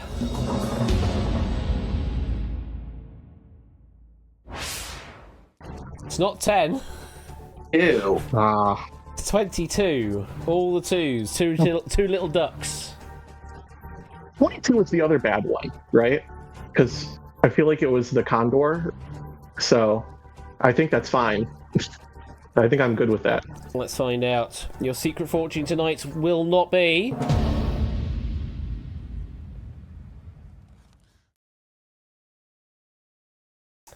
$2,000 dukes. Yes. Yeah, like that. It had a 2 and some zeros. I misread it. It is 2,000. So, second to best pick there. Best one to go for would have been Poland, actually. So, I may have won my steered you bet. away from the correct answer. But the way you were discussing it, I didn't want you to confuse what you were thinking. Unfortunately, yeah, Poland was the best answer to go for. Only 25 competitions and reaching 16 finals in total there.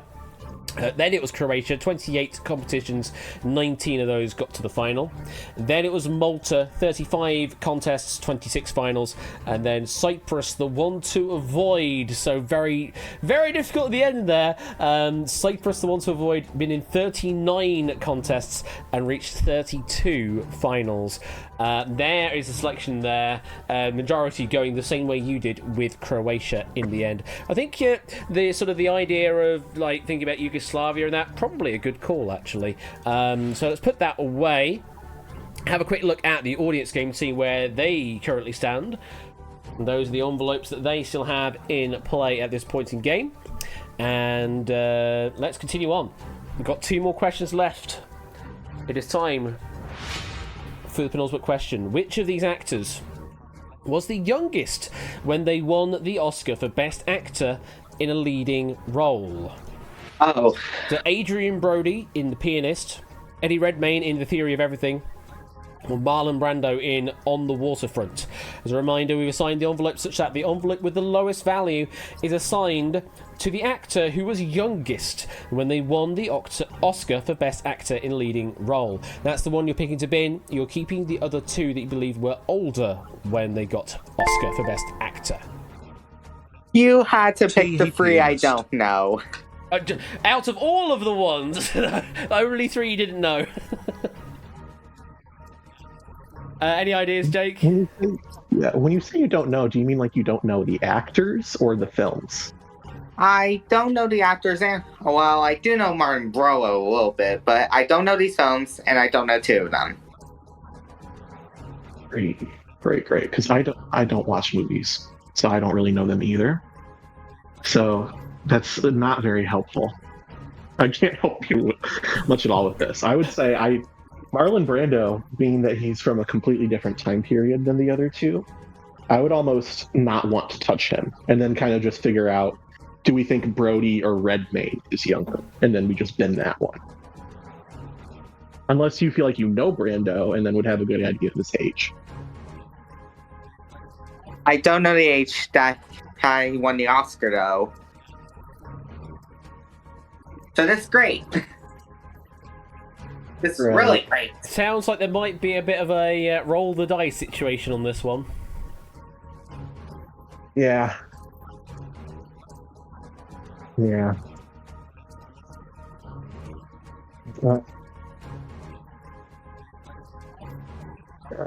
My gut is just saying to get rid of Brody, but I don't know. What do you think? Yeah, I'm agreeing with you. Let's take out Adrian. That's We'll do that, that's very abrupt of you. Let's take out Adrian. Okay, we want to bin the envelope for Adrian Brody, yeah? Yes. Mm-hmm. Okay. The pianist is going in the bin. Haha, pianist. Let's find out the envelope number associated to Adrian Brody.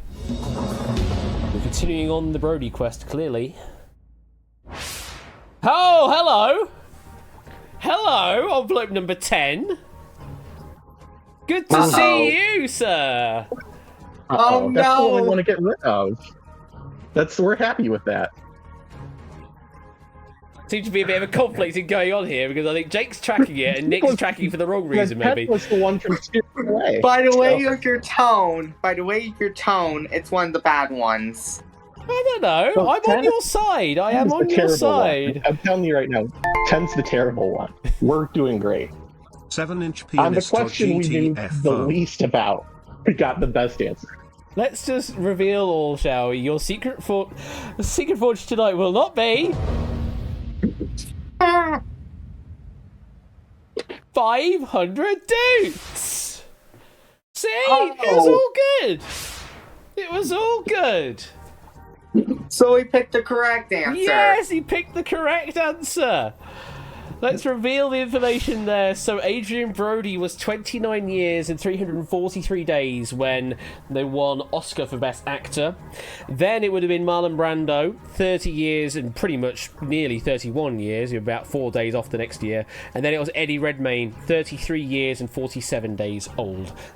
When getting their Oscar for Best Actor. And the audience there, majority going with Eddie Redmayne there, and unfortunately meaning that a lot of them have just lost their greatest value, whereas a few have gone for the best answer. Let's put that one away. So what that means is, for both of you, you've got a minimum win now of 20,000 dudes. So that's already pretty damn good. So we either win big or not so much, but it's still great. It's still a good finish. You've got a right-hand side finish, and that's what we love to see. So as long as you can answer this final question well, then you're going to be taking 50,000 dudes. But let's find out. So your final question is this. Oh, we did have to plumb the depths at one point for this. According to Guinness World Records, which of these weighed the less? The heaviest parsnip in the world, or the heaviest carrot in the world? So, a reminder, because this is the final question, we are assigning the envelopes such that the envelope with the lowest value is assigned to the thing which had less weight to it. That's basically it. You want to pick that to bin, and then it will mean you'll bin your lower value, and then you'll keep the greater value, and hopefully that will be your secret fortune. So, I'm confused. If you think about the parsnip and the carrots, which do you think is going to weigh less? Is in my pants joke here. I'm just confused. We're just going to tell him which one weighs less, and he's going to bin that one. Yes. And then hopefully we end up with 50. Correct. So, how... have you had carrots and parsnips before? It's a very knowledgeable question, considering the size of the parsnips and carrots we've eaten. I think I ate a carrot before. Okay. Any idea on a parsnip, though?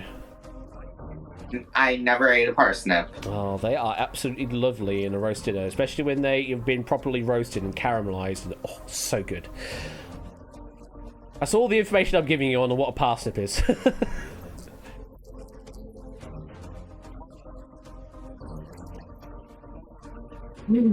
Jake, do you know anything? pretty much the same vegetable. There's not much of a difference between a parsnip and a carrot. That's why this is the final round question. There's so much It's difference kind of like between them, flip a especially coin. with the roasted. There is a big difference between the two flavors, but they go so well together. But this is not asking which of them is more Oh no, flavorful. I It's asking know. which one I wins. absolutely appreciate that, but I'm trying to establish at least some baseline knowledge of what these two things are. So do we pick the Vegetables. So do what we they pick are. the highest or the lowest? I'm confused. You want to pick the lowest? Pick the one you believe it weighs less. Okay. So, what do you want to bet? So, my backwards logic is that I feel like people would naturally want to pick carrot because it's the more common vegetable. But so therefore, it would not be the correct answer in the final round because it would trick people, and then the correct answer would be parsnip. But Oh a lot of god, people we're go mettering the carrots and question parsnips. now. Yes, we are mettering the question.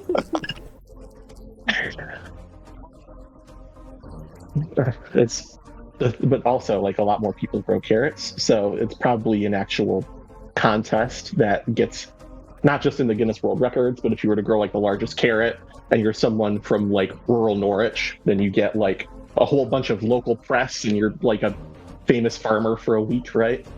Whereas I don't know if the heaviest parsnip would give you that. So Which one I'm gonna are we pick- picking? I'm gonna bend carrot. Okay, that's what my gut says to do as well, is to bend carrot. Even though that goes against my logic, I'm betting it. You're binning the carrot. Yes.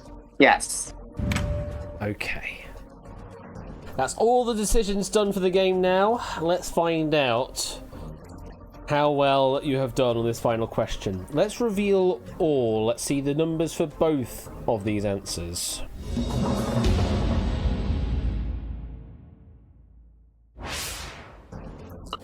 So number 21 is associated to the heaviest parsnip, and number 6 to the heaviest carrot. You have picked envelope number 6 to bin, so that one's now no longer in the game. Coming soon to @_bash, carrot in a box, the Hackbox Oh, game. you know that would be actually a really cool game to do, JB. That would be a really cool game to do. Though no one would be able to sell it nearly as much as Sean Locke could. Rest in peace for Sean. My God, just a hell of a moment that. Anyway, envelope number 6. We don't care about that. We have binned that. All we care about now is envelope number 21, because that is the one you have kept in the game, and this one contains your secret fortune. Tonight's secret fortune is...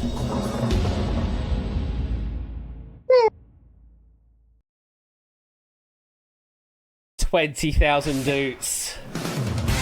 You went the wrong job. way at the end, but it's still 20,000 doots going your way. So we fine. split 10,000. No, this one it pays the same both ways, so you both get 20,000. Oh, okay. Yeah, no splitting. You actually get 20,000 apiece. Because the audience game, they get individual values as well. Just to round out the game here, the heaviest parsnip, by the way, was 7.85 kilos in weight, and the heaviest carrot was 10.17 kilos, so greater by 2.5 kilos or so, something like that. I think possibly your logic of saying that, you know, farmers grow a lot of carrots means there's going to be a lot of competition about which is going to be the heaviest carrot. Therefore, sort of the statistics of it all says there's going to be more heavier carrots in general. So that's probably going to be the one to pick. But either way, congratulations on winning 20,000 doots at the end there. Let's go and have a look to see how the audience did. Did we get any top prizes? We did indeed get some top prize wins. Shape, Cetra, ABME, and Dev all getting the 100,000 doots top prize. Then Milk on 75,000, Brand New Halo, K-Jarves, and Oni and Sportsy on 50,000, Topper on 25,000, and you can see the rest of you, how well you've done, all the way down to Pop, Colo, and P5, who's just in for a bit of a shout and getting a 300 doots for the ride. So that's the end of the game. Yes, Nick? For my second time here in live studio, I did pretty well. You did pretty well indeed. Jake, how do you feel? I'm feeling pretty good. I mean, we know the real winners are the Lupine one and Prugs because they played the same way we did, and we were right with everything we did. So, well, they might not necessarily play exactly the same way as you did, but their final result was indeed the same result as you had got with the 20,000 dudes. But yes, they're all the winners of the game, and I hope you both had some fun. For Thank sure. you. Thank you for having us. No worries. I'm also gonna play Duel Royale. So everyone, register for Duel Royale. Oh, thank you for doing the plug. I was going to do it myself, but I appreciate you doing it for me. Either way, Jake and Nick, take care. Have a good rest of your weekend, and we'll see you later. And as I say, hopefully you want to play some Duel and enjoy that. So take care. See ya. See ya. Bye. Bye. And there we go. Yeah, I don't even need to do the plug because Nick Fan's done it for me, but I might as well do that for you. That is the game to the link to join in on Duel Royale for tonight's game. It is DJBZ, the room code tonight. Yes, and Dragon Ball Z with a J inserted into it because, of course, it's a David J. Bodicum pack once again. But speaking of Wheel of Fortune? No, Secret Fortune. It's a fortune, but it's different. It's a secret fortune. It started out silent tonight as well. But tonight's Secret Fortune was a written pack by Matt and Mr. Vertigo. So thank you once again to those two for the pack this evening, and to Inca for helping proof that pack this evening. And congratulations to the big money winners, Shape, Cetra, ABME, and Dev. Very good games indeed. And for those playing along on Hackbox, that's playing it for the first time, I hope you enjoyed the Hackbox experience. As Arun's doing some other stuff. I will read that later, Arun. Right.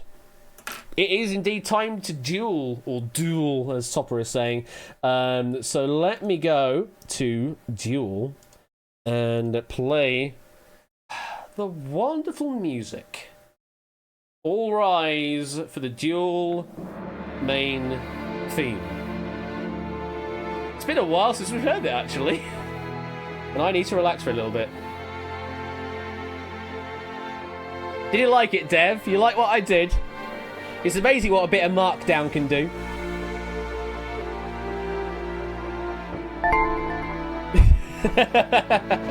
It's time to unhandled exception. I'm hoping not, JB. I'm hoping that it is battle tested, this one. Last time we played this, we did Score did say that if we can get 3 games in a row when nothing goes wrong at all, then we will consider actually planning stuff out for Duel Season 5 proper tournament. But we haven't gotten to that yet. This is game number 2 in sequence. So hoping that everything goes well all right, then we are on 2 for 3.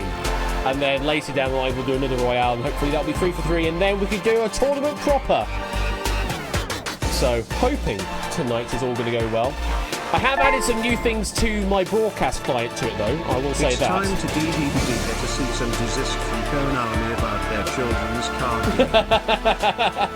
A Tillen's card game? What, on motorcycles? Nah, never take off. Thank you for the 100 bits only, and again, 100 bits from JB there. Quiz shows on motorcycles! Surely that's an untapped sort of genre to go for. I don't know. Schlag's probably done that. Schlagged in Stars probably does something similar to that. Why are you playing Duel at the Superstore? So yes, to enter the game, go to that website there at duel.atweb.co.uk. Register to play on the DJBZ game, also known as Dragon J Ball Z, and you'll be in with a shout at winning up to 100,000 dudes in tonight's Duel Royale, written, of course, by the wonderful David J. Bodicum. This one probably could be converted to do something with Hackbox, but I think the game client itself works quite nicely on the website, so long as, of course, it all works. So I'm still fingers crossing that everything does work. And yes, there are some new things added to the broadcast. Well, maybe one major thing I've added to the broadcast client. Thank you for letting me fail a secret fortune myth. It's incredible my real-life voice sounds almost exactly like this. Almost exactly like the text-to-speech voice. I know, it's crazy, isn't it, Jake? Thank you for the 123 bits there, and I hope you did enjoy that game of Secret Fortune. We hope to see you around on more streams as well in the future as well to play some more wonderful games. Right. We are now at 9:45, which is a whole 20 minutes later than I was expecting, than we were going to be starting. Don't worry, Dev, it's only that part of the music that is incredibly loud. It even drowns me out as well, so that's fine. I'm very aware of that. Normally, I don't talk over the theme on Duel, but we're just sort of doing a cold open of it. Did someone say more streams? Was it moar.app streams? You know what? Actually, speaking of that, speaking of more.app, I got a Twitter message. Oh no, wait, I should probably call it an X message now these days. But I got an X message saying, "Hey, do you want to do some game shows on More?" I was like, well, I haven't replied back actually, but I have accepted the friend request so that I can actually receive the message. But yeah, apparently, I probably should just keep dead naming it as Twitter instead. See how he likes it. But yeah, got a message from More.app. So I thought, you know what? I haven't actually looked at the Android app yet to see what that looks like, and I had a look at it. It's a terrible performance. Really terribly done on Android, I will say. I mean, it's a fair shout to try and do it, but the Android app, performance-wise, it's not good. Galaxy S23, this is the phone I've got. It's a fairly new device, and it runs at like 8 frames a second, which is not good. I should be expecting silky 60, possibly even 90. On this device, and getting nothing like that. So I would expect a bit more than that, honestly. I mean, given how much time it's been on iOS, you'd think you'd be optimized by now, but hey ho, you know, speaking mobile developer to mobile developer. Anyway, it interested me, but given the way the Android app is, it wouldn't interest me that much, considering that that's what I would primarily be using. Anyway, we shall get into the game for Duel tonight. Let me switch the game mode into live. There we go. The game is now live. So if you refresh on the website, you should now have a big play button and be able to join into the game client proper. I think that's absolutely fair, Sam. Absolutely fair that they are working on the game client more and more. That's how this stuff works generally. But yeah, I kind of half expected the client to be a little more functional than what it was. I actually got it to crash a few times as well, just looking at my profile. Yeah, this is just from my experience of having to do games development on mobile and having to deal with performance issues as literally my primary subject. That's literally what I'm being hired to do, is to improve for performance. So when I see developers not get it right, it does kind of disappoint me. It does disappoint me. Oh, hello. We have some translations going on in chat. Okay. enjoy, Topper. Right, let's get into this game then, before I continue waffling and digging my own hole about never appearing on More. I've got this to do all the time, really. Anyway, I can't spend time doing More streams as well as all of this. So yeah. There you go. Come on, want to win one day. Again, I just don't have the time, Lewis. I really don't have the time to do more stuff. So, and that's me being better at myself. talk to like me 3 years ago, and I would keep saying yes to things and then burning myself out without realizing it. Now I am aware of the fact that I can burn myself out very easily by doing too many things. So I tell myself, no, stop doing all of the things. You'll burn yourself out. I mean, go and find yourself a time machine. Go and find a TARDIS if you can. But I don't think those really exist in the world just yet. I don't know. Anyway, we will get on with this game, shall we, of Duel Royale. I hope you're already on the website. Hopefully you're on the play screen and you can see the 10 chips that you have to play with. And 3 minutes on the clock, I believe, is what it would default to. If you've never played Duel before, all you need to do on each question is cover the correct answer. To do so, you click the answer that you believe is correct and then lock down afterwards.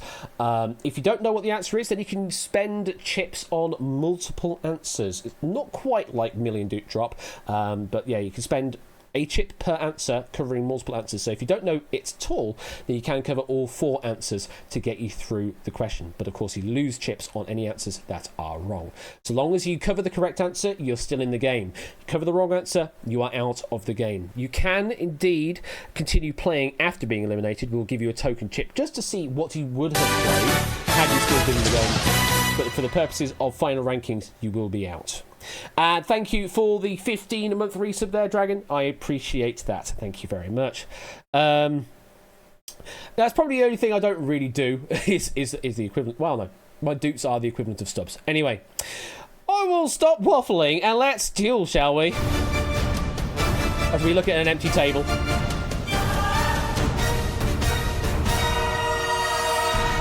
Good luck, everyone. Here comes question number 1 of today's Duel Royale, as I do all of the log stuff that I keep forgetting.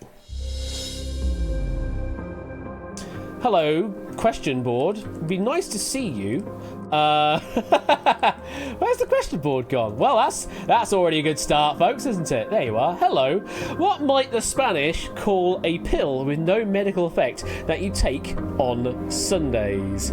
Your options are Julep Carreras, Laxative Pavarotti, Elixir Caruso, or Placebo Domingo. Well, there you go. There's already something I've done that messed up on the client. I know why that's happened. I just left it disabled while I was editing other things. So that is not a critical issue.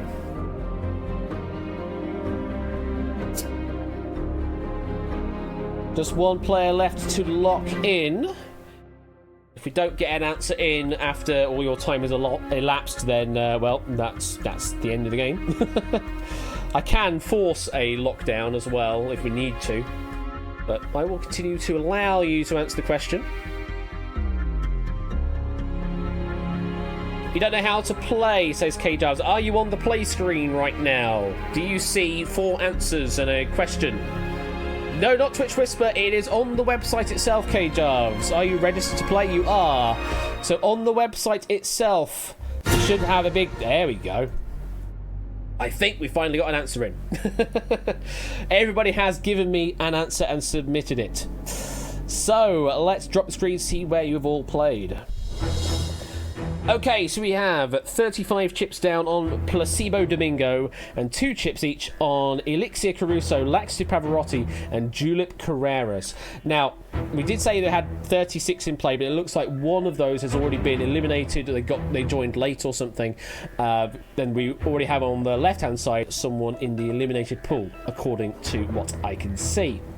42 chips in play. What's the correct answer? Placebo Domingo, the correct answer, because a placebo is a medicine with no physically curative effect, used either to gratify a patient or as a control in an experiment. And Domingo, in this case, is the Spanish word for Sunday. So there you go. That's why you would go for a placebo Domingo over the others. So 35 players surviving that there. K-Jarves apparently getting eliminated. Unless K-Jar submitted with no chips down on the table. No, got eliminated Q0. Interesting.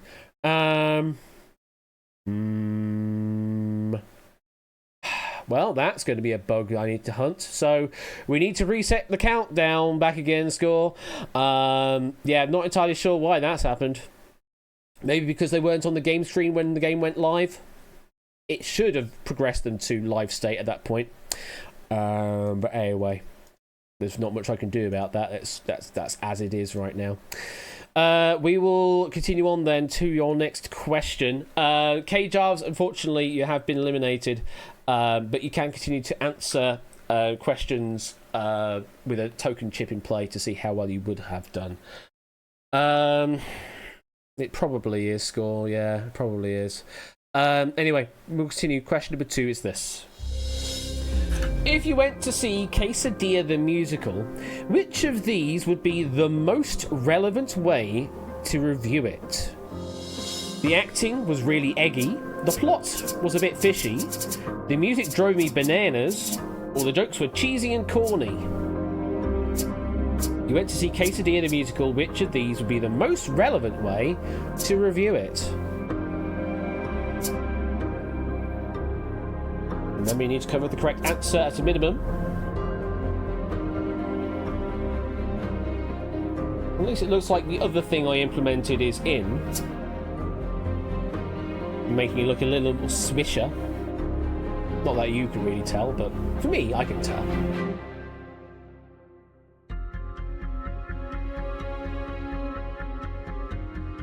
Still waiting on one answer. Interesting that it says, well, it could be that we still have a live player that hasn't answered yet. That's absolutely fair still. We are still waiting for a live answer to come through.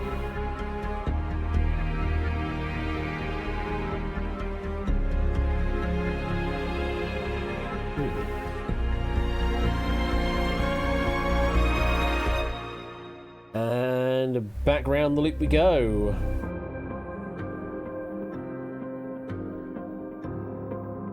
I hope we're not waiting for K-Jarves on this one. I don't think so. I'm going to have a look at the logs to see if any actions have come through. No, we've definitely got an answer come through from K-Jarves. We're not waiting on that. We are waiting on a live player somewhere that hasn't answered yet. Okay, fair enough. Just my crazy ass just checking things are actually working right, and they are currently, apart from the weird elimination on K-Jarves.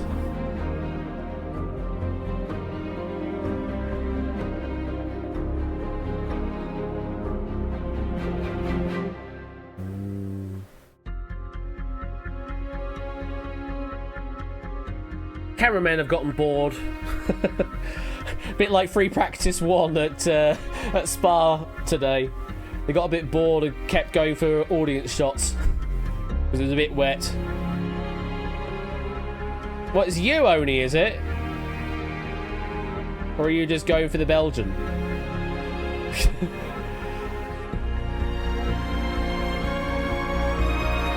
Okay, that's the last time going around. I'm going to force a lock now. There we go. Forcing a lockdown there. Interesting it happened immediately rather than doing an accelerate, but anyway, I'm forcing a lockdown. Let's drop the screen, see where people have played. Yeah, we were hanging on 1 from the looks of things. Oh. Thank you, game. Okay, sure. Not entirely sure what's going on now. That's a new one on me. Let's drop the screen, see where people have played again. Same results. 34 chips down on the jokes were cheesy and corny. 5 on the acting was really eggy. 2 on the plot was a bit fishy, and 1 on the music drove me bananas. With 1 of the eliminated players, presumably K-Jarves at this point, going with cheesy and corny. I mean, it possibly could have been timing for the accelerate, but I pressed the lock button rather than the accelerate button, so it should have done a Q-lock. Q-lock, then Nick Fan gave a null lockdown, then it Q-locked again. Okay. Weird. Well, I think we mostly got that right, so let's see. The correct answer is... Correct answer is... Oh, for goodness sake. What? Why on earth has this just decided it doesn't want to play out?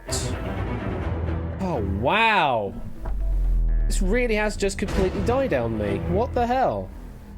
Reconnect to the game. Let's do that, debug. Connect. Okay. Drop screen.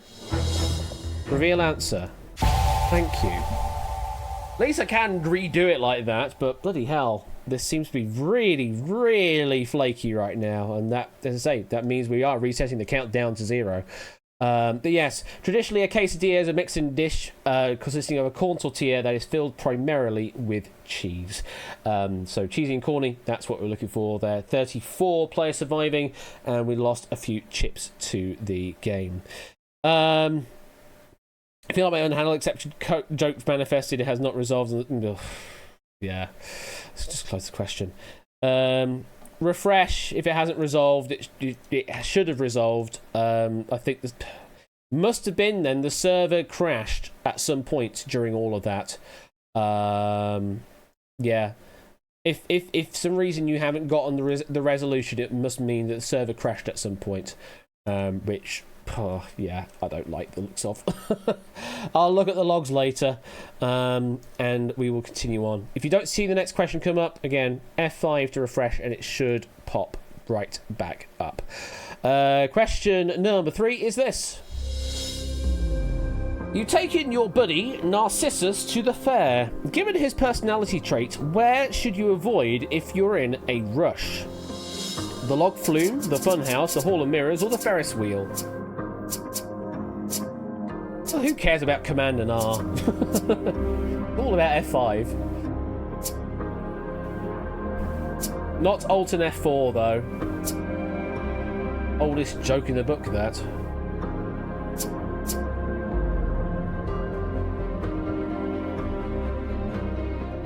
Alt-Gur? What, alternate graphic? Honestly, I didn't know that it was what it stood for until your show yesterday, Topper.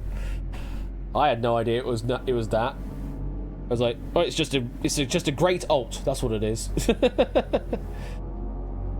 Have you made them try to delete System Take 2 yet? Oh god. Let's just drop the screen. All these old references coming up. Yeah, F10 is an old one as well. That closing the program. Anyway, 34 chips down on Hall of Mirrors, 2 on the Funhouse, and 1 each on the Log Flume and the Ferris Wheel. No eliminated players putting chips down though. We can tell you the correct answer is indeed the Hall of Mirrors. Yes, Nemesis, the goddess of revenge, had punished Narcissus for rejecting the advances of Echo by making him fall in love with his own reflections. So yes, avoid the Hall of Mirrors at all costs there. 34 players surviving, doing well. Let's continue on then. Question number 4, loading it up, is this. I bought a second-hand Austin Allegro. It's a classic 1970s British car.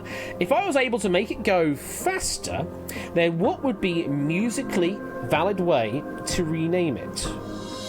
Austin Moderato, Austin Vivace, Austin Adagio, or Austin Largo? If I was able to make it go faster, what would be a musically valid way to rename it?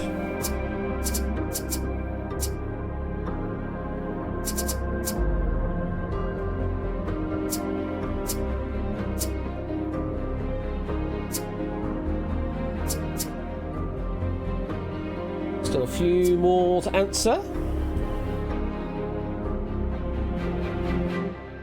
And then we're getting all the Austin references. We've got Austin, Texas, we've got Austin Powers, and Austin Power. So we're still waiting for one. There we go. One live player has answered there.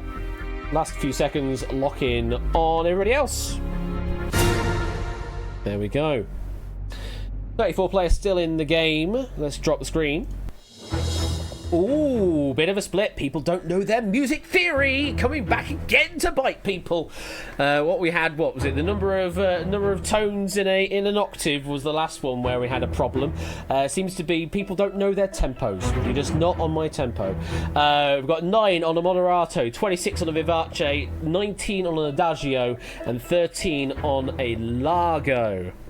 Is Ben watching? It's a good question. I haven't seen him type anything recently. He did say he was going to be in and out tonight, actually. But let's find out. The correct answer that we're looking for is Austin Vivace. Vivace we're looking for there. Yes, Vivace, lively and fast, about 150 BPM.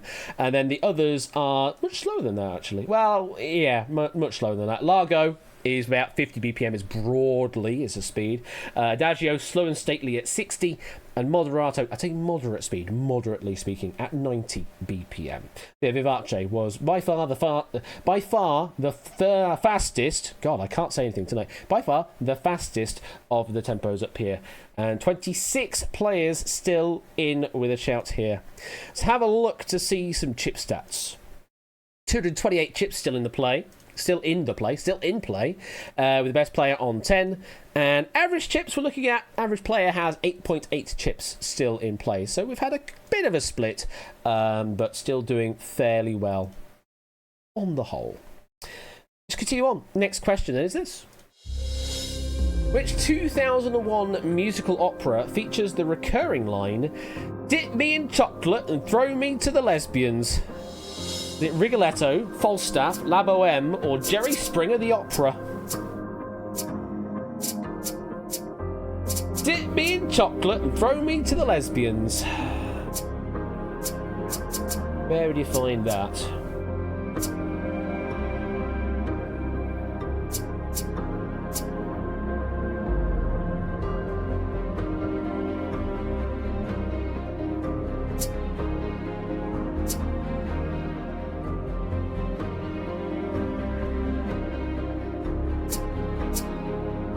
Waiting on one more. There we go. Everyone is locked in.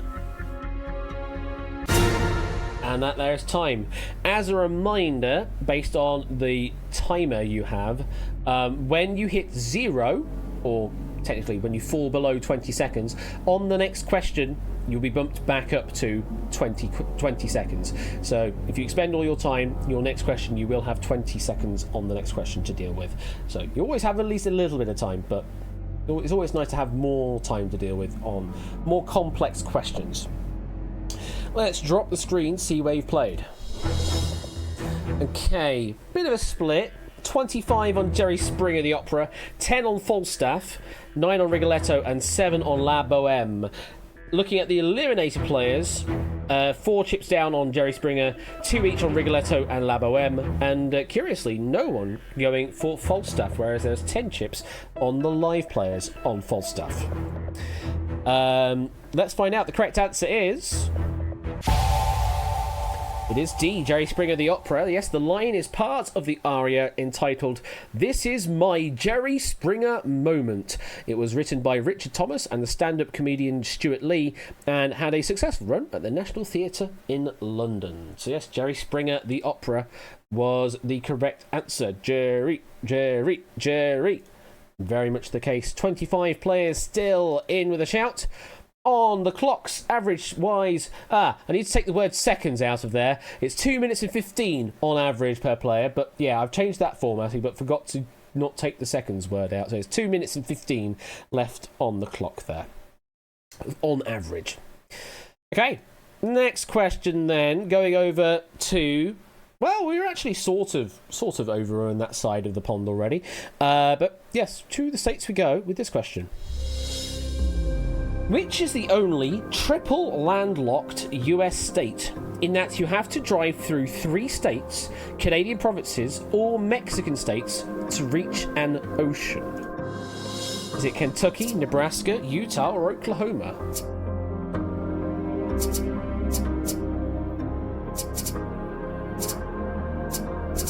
We keep hearing about all these triple locks and things like that in the political world. I don't hear much about triple landlocked, though.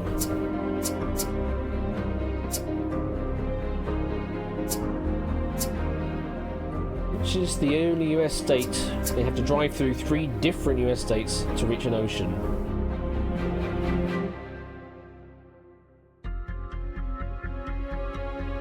Still waiting on a couple of answers.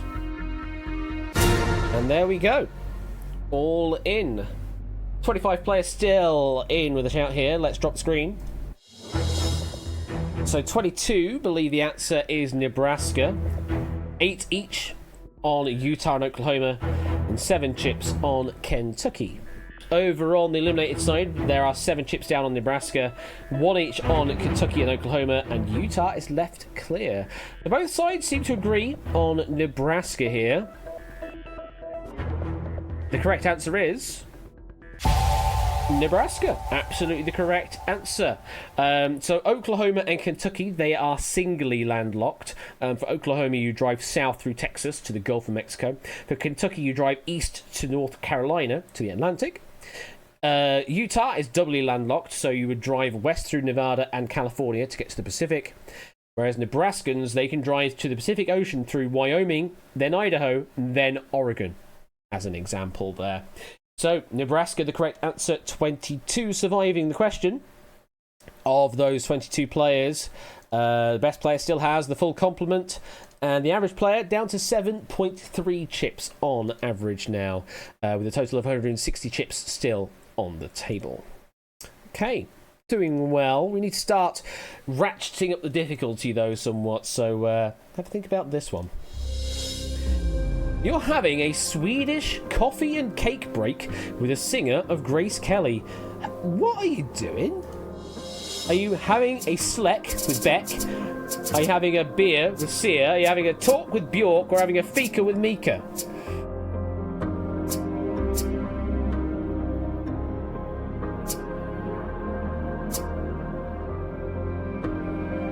Well, this is an interesting turn.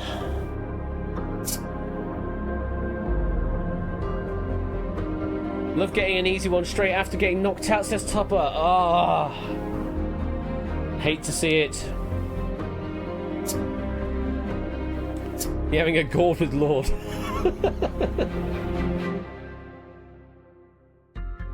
Could really do with coffee and cake right now, says Tipster. I'm pretty certain there's going to be like a 24-hour Starbucks or something. Oh god, as if I would even suggest that. But there you go. They do exist.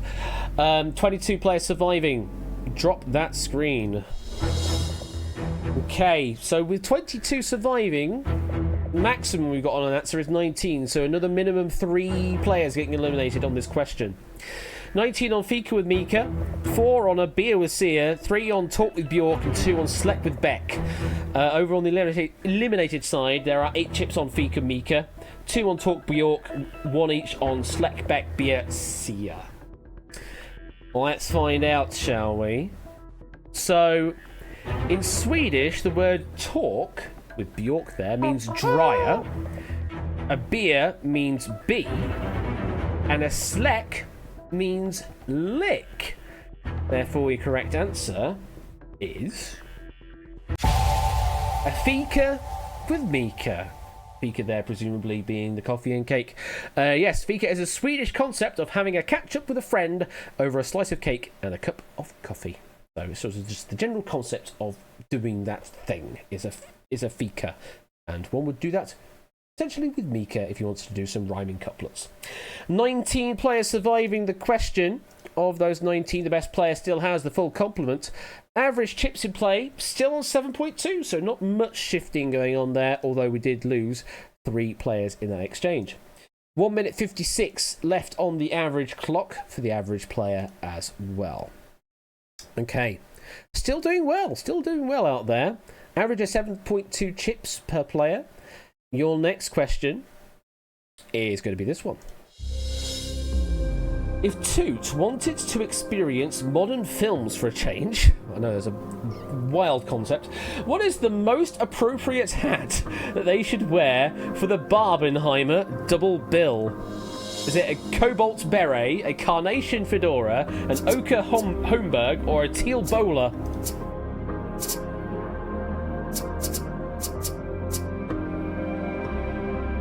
Well, these are some words once again.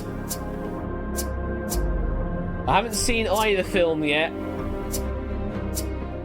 I'm not actually particularly interested in watching either, currently. Don't know. I'm more interested in watching Mission Impossible, actually. As weird as that sounds. But anyway. 19 players surviving on this question so far.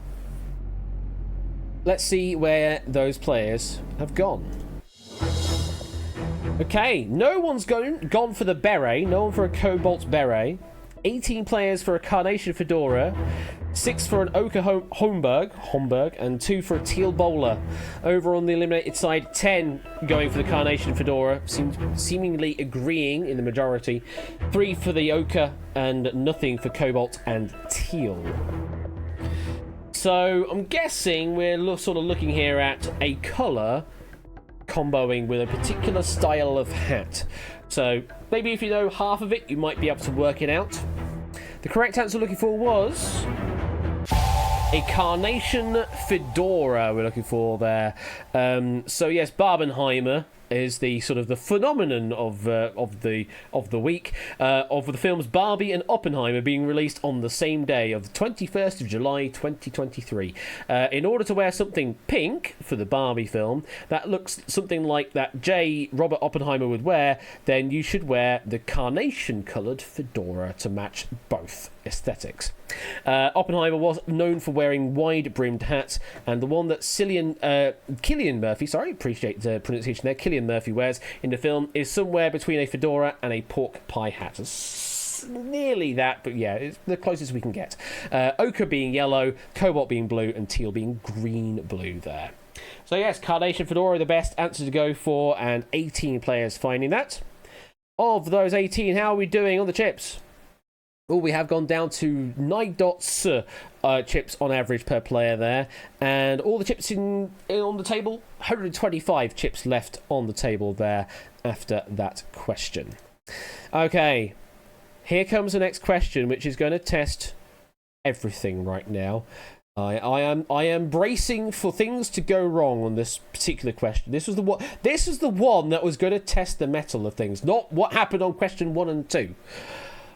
Anyway, actual everything being tested on this one.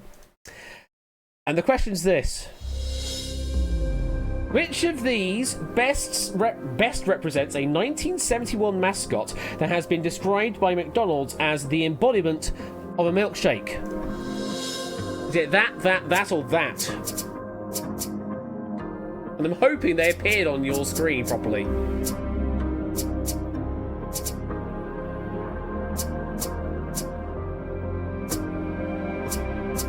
Good.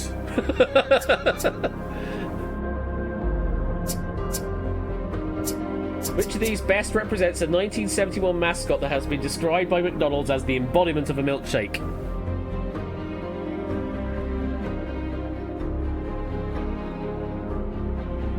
So you wouldn't see this on a TV game show these days, would you?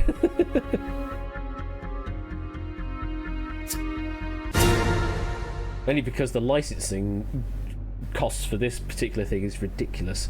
If I wasn't doing this as a personal passion project.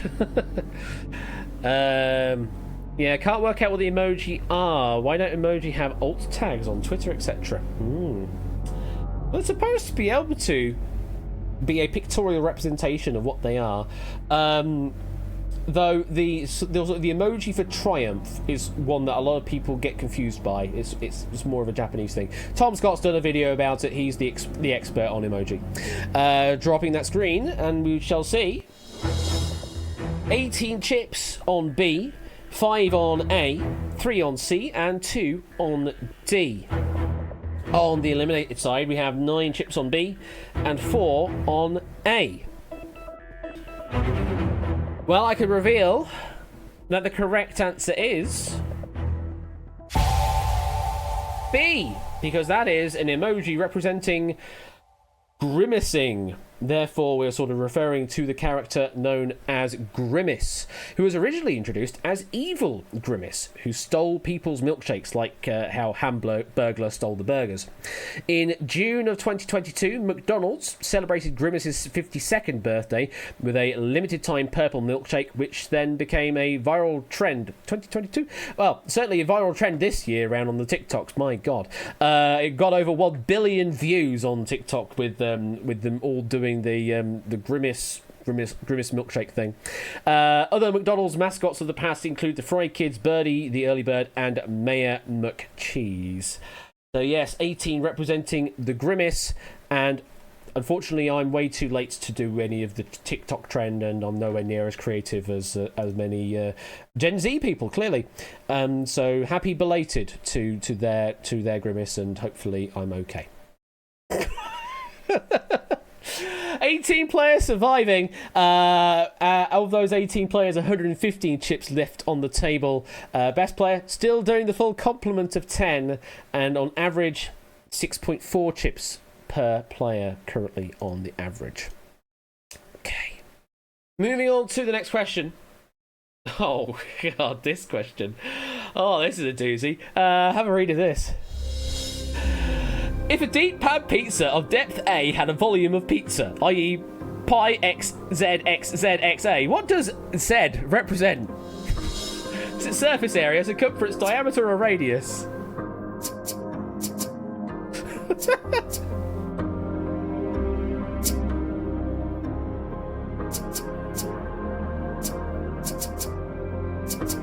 The deep pan pizza of depth A had a volume of pizza. What does Z represent?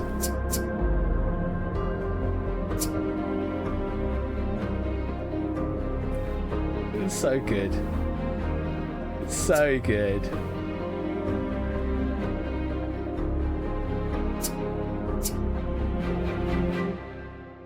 The last live player locking in there, so the last few seconds. And then it's time. So yeah, for if a pizza of depth A had a volume of pizza, as in pi times Z times Z times A, in what context is the Z here? Let's find out. Dropping that screen, we see players have gone for mostly the radius. 17 players have gone for the radius. 3 have gone for diameter, 2 for the surface area, and 1 for circumference. Over on the eliminated side, 11 chips on radius and 2 on the diameter. No one going for surface area or circumference. So, if I was to say that the volume of a cylinder, sort of, if you sort of kindly refer to a deep pan pizza as being a cylinder in the general sense, then the volume of a cylinder is pi times by the radius squared times by the height. And if we're saying that the height of a pizza is A, then what does the Z mean? The Z is the radius. 2 Z's together is Z squared, which is radius squared. So the Z is the radius in this equation. 17 chips on the correct answer on the live players there. 17 players surviving. And some oh no's in chat from Dev there. Did you do the equation wrong there, Dev? Did you do the equation wrong?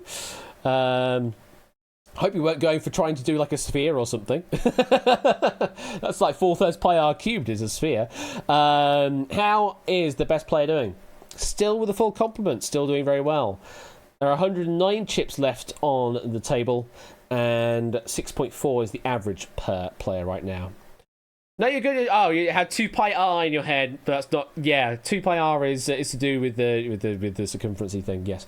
If it's a sphere, is it a calzone at this point? Well, it's an enclosed 3D object, so yeah, I suppose it would have to be a calzone at that point. Anyway, moving on to the next question, which is this. If the rock band Iron Butterfly needed some guest artists to play In Agada Davida on tour, which biblical duo would be the most appropriate bassists? Joseph and Mary, Adam and Eve, David and Goliath, Samson and Delilah.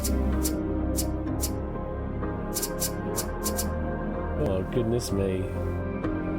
In Agada Davida on tour, which biblical duo would be the most appropriate bassists? Time to deliver a pizza ball.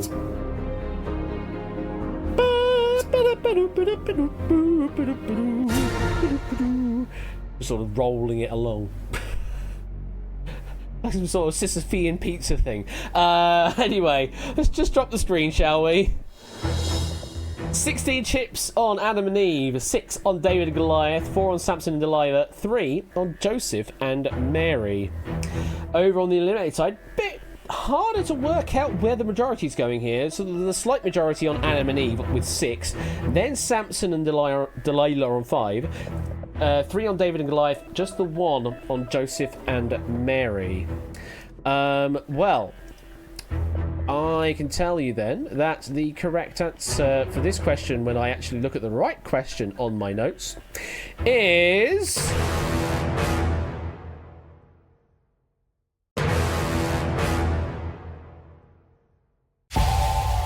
Adam and Eve. Would you Adam and Eve it? I would. It's the right answer. Yes, the title In a Garden of Eden is derived from the repeated lyric of In the Garden of Eden. So Eden residents Adam and Eve would be the best recruits. You might, I guess, is that the one that is referenced in that Simpsons episode where they just keep going on and on and on and on? Yes, Ralph going for that reference there. It is that one then. This sounds like rock and or roll. Yes, indeed. In a Garden of Eden is famous for its very familiar bass line, and that full version is over 17 minutes long.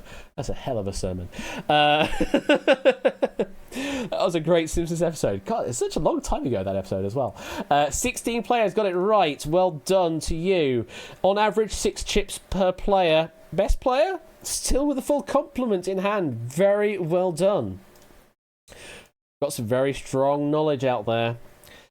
Okay, let's just make some harder questions then. Your next question then, to try and split the difference, is this.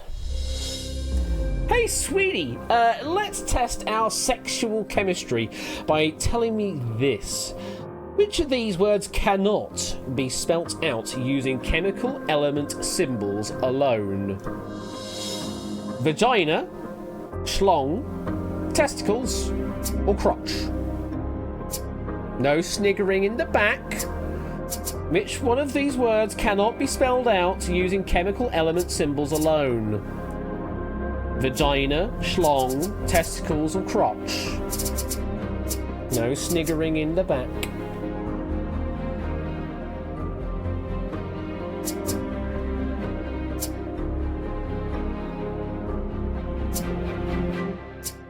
Oh, I can only imagine, Matt. I can only imagine. Thank God I can only imagine. Oh, Tipsy's got the towel. How many spit takes is that now, Tipster? And that's time. Or at least that's everybody locked in. So let's lock in and drop the screen, see where you've all gone. Okay, majority going for the schlong there. 14 chips down on schlong. 6 down on vagina and 5 each on testicles and crotch. Over on the eliminated side, 5 down for the schlong, 4 for the crotch, and 3 each for vagina and testicles. The timing was impeccable, given a certain someone dropped a sexual double entendre before I revealed the question. Ah, fair enough, I see. Just the one for tonight, although, yeah, we're requesting central, yes, very much so.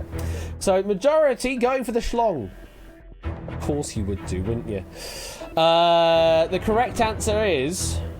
Yeah, because you would do. It's the right answer.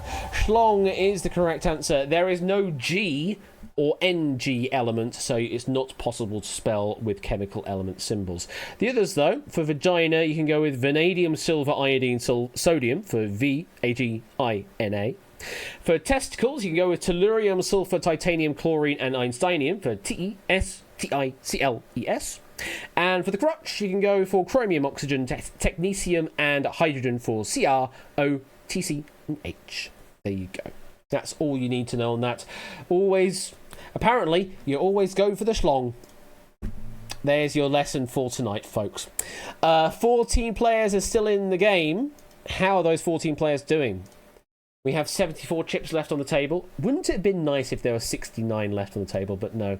74 left on the table currently. Average of 5.3. So starting to get a little sketchy on average here, because you can only cover 4 chips for all 4 possible answers. So 5.3 means you can do that once, but then you're starting to getting into the dangerous territory of not being able to cover all. Best player has started to wane. A little bit of a split there on that question. Down to 9 chips remaining for the best player. So they've gone from 10 to 9. We're slowly getting there, folks. Okay, let's load up another question then. And here we go. Based on the literal meaning of their forename, it would be most appropriate for which of these fantasy characters to own a finely tempered Spanish sword?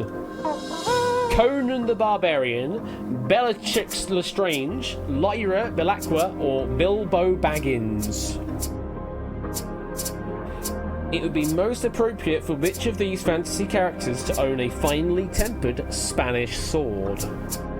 Thank you for the follow there, Palcati, and also to Jenna as well earlier on. Thank you for those follows.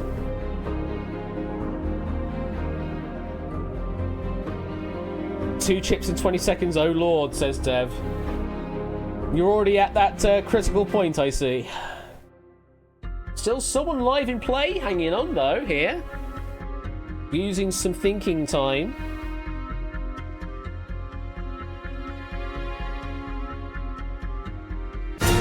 And there we go, they are now locked down. Using the time while they still have it. Let's drop the screen, see where people have played. Oh, a bit more of a split here. So we have 6 on Conan, 8 on Bellatrix, 4 on Lyra, 12 on Bilbo. Over on the eliminated side, there's not much difference here. There's a 4, 4, and a 4 on Conan, Bellatrix, and Bilbo. And just one more, 5 on Lyra. So very difficult to determine over on the eliminated side. In the live play side, they seem to be going for D, Bilbo, with 12 chips there. But next one is pretty close on 8 chips on Bellatrix. So, what's the correct answer?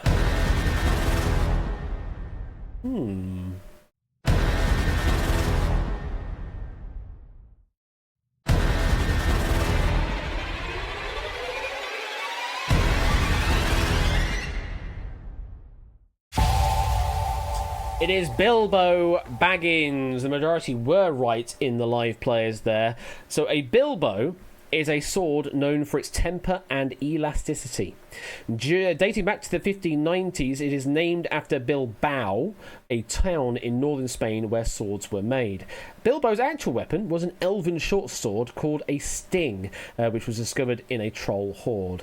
The other names here for reference, Lyra Belacqua is from his Dark Materials trilogy, and Bellatrix Lestrange is from Harry Potter. So 12 players surviving the question there. How are they doing? Of those 12 players, there are 50 chips left on the table, meaning the average is just a smidge over 4. And 4 is the critical point, like I say. 4 chips to be able to cover all 4 possible answers.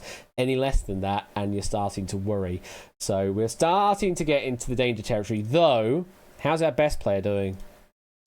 They've had to chip a bit more away. They're down to 8 now. They were on 9, down to 8. So I had to do 2 chips on that particular answer. On that particular question, even, should I say.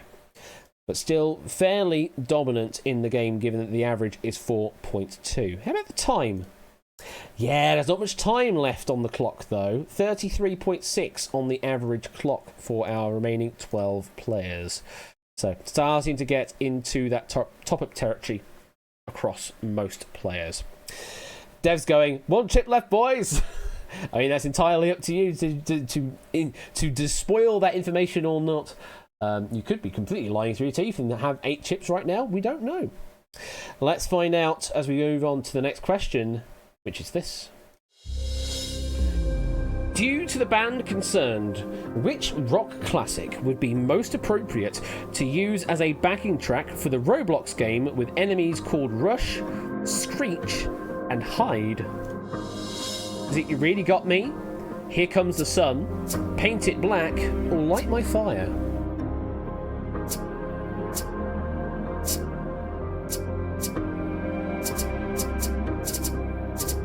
Which would be most appropriate to use as a backing track for the Roblox game with enemies called Rush, Screech, and Hide? Okay, everybody is in. Not much of thinking time now. I mean, I say the average is only 33 seconds on the clock, so maybe there's just not much time in general across all players. Wonder how many of those have played Roblox at the very least, and maybe even aware of the game. Let's drop the screen. Looks like people don't know Roblox. So there's 9 chips on Light My Fire, 7 each on Paint It Black and Here Comes the Sun, 3 on You Really Got Me. Over on the eliminated side, 9 down on Paint It Black, 5 on Light My Fire, 3 on You Really Got Me, and 2 on Here Comes the Sun. So eliminated side believes C is the correct answer by majority. Live players think it's D, Light My Fire, was the majority answer. Jay writing a Roblox question. The man really can do it all. Nolacat saying it's the doors in it, so clearly it's A, says Oren. Well, I can reveal that the correct answer is...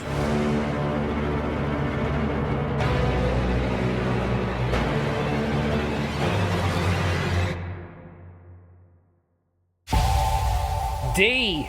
Light My Fire is the correct answer.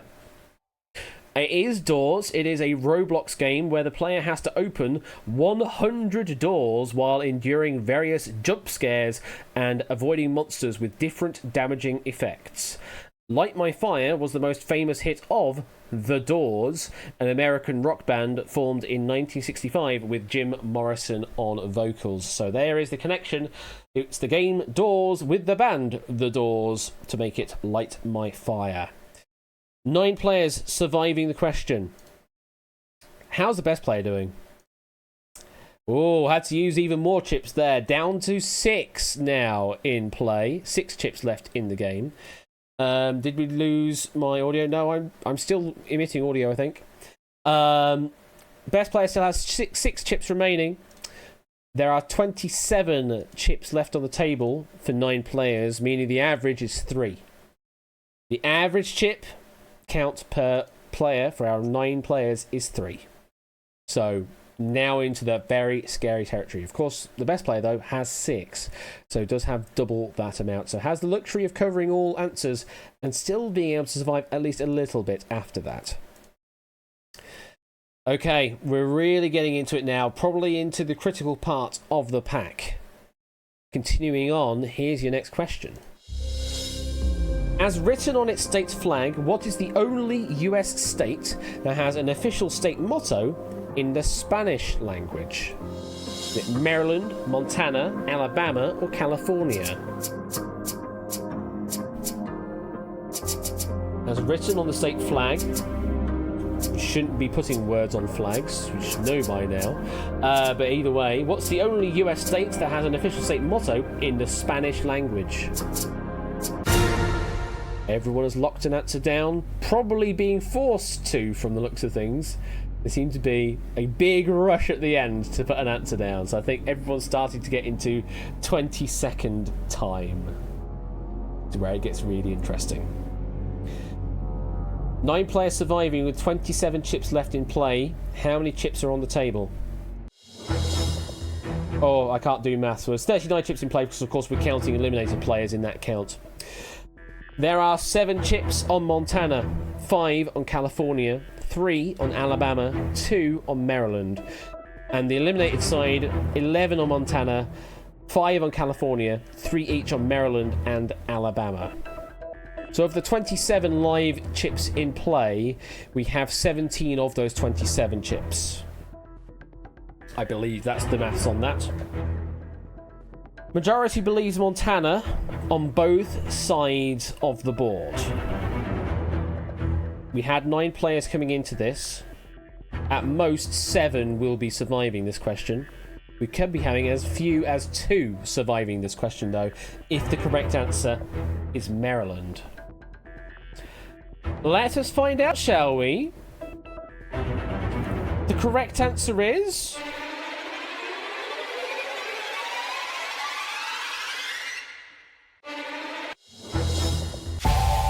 Thank you, game. Montana was the correct answer. 7 players surviving that question. Yes, Montana's state motto is oro y plata, which is Spanish for gold and silver. The other three state mottos here, California's is Eureka, which is Greek for I have found it. Maryland's is Fatimaci parole femine, which is Italian for strong deeds, gentle words. And Alabama is Audemus jura nostra defendere, which is Latin for we dare defend our rights. 7 players still in the game. What's the chip count like? 16. 16 for 7 players. Meaning we're looking at an average of 2.3 chips now per player. That's not many. How's our best player doing? Oh! It's getting very scary now. Though 4 is exactly the right number to cover all of the possible answers. So, the best player has the luxury of doing that. Everybody else, maybe not so. 7 players left in the game. The average time is 15 seconds, so we're pretty much looking at 20-second time for pretty much everyone at this point. It gets very sketchy indeed. We've still got more questions, though. Let's continue on, shall we? How far can you survive? In the 1960s film series, which of these was not one of Godzilla's enemies? Not giant moth, giant spider, giant frog, giant lobster. Which of these was not one of Godzilla's enemies? Giant moth, giant spider, giant frog, giant lobster. I'm expecting that slide to go all the way to the end very quickly, yes. There we go. And we're all locked in. Just like that. 7 players left in. With 16 chips intact. Drop the screen. There are 12 of those 16 chips on the table. 5 on the spider. 4 on the frog. 3 on the lobster. The moth has been left completely clear. On the eliminated side, we have 9 on the frog, 7 on the lobster, and 3 each on moth and spider. Very interesting to see that on the eliminated side, the giant moth and spider is the least picked answer, whereas on the live player side, the moth is the least picked and the spider is the most picked answer. So there is very much a disparate difference of opinion here between live and eliminated players. Well, I can tell you at least one of these before we move on. The giant moth is known as Mothra. You've probably heard of that one. First appearing in the 1961 film Mothra. So that one is not a correct answer. So we are continuing on with 3, 4, or 5 players from this point onwards. Spider, frog, or lobster, which was not a Godzilla enemy? Correct answer is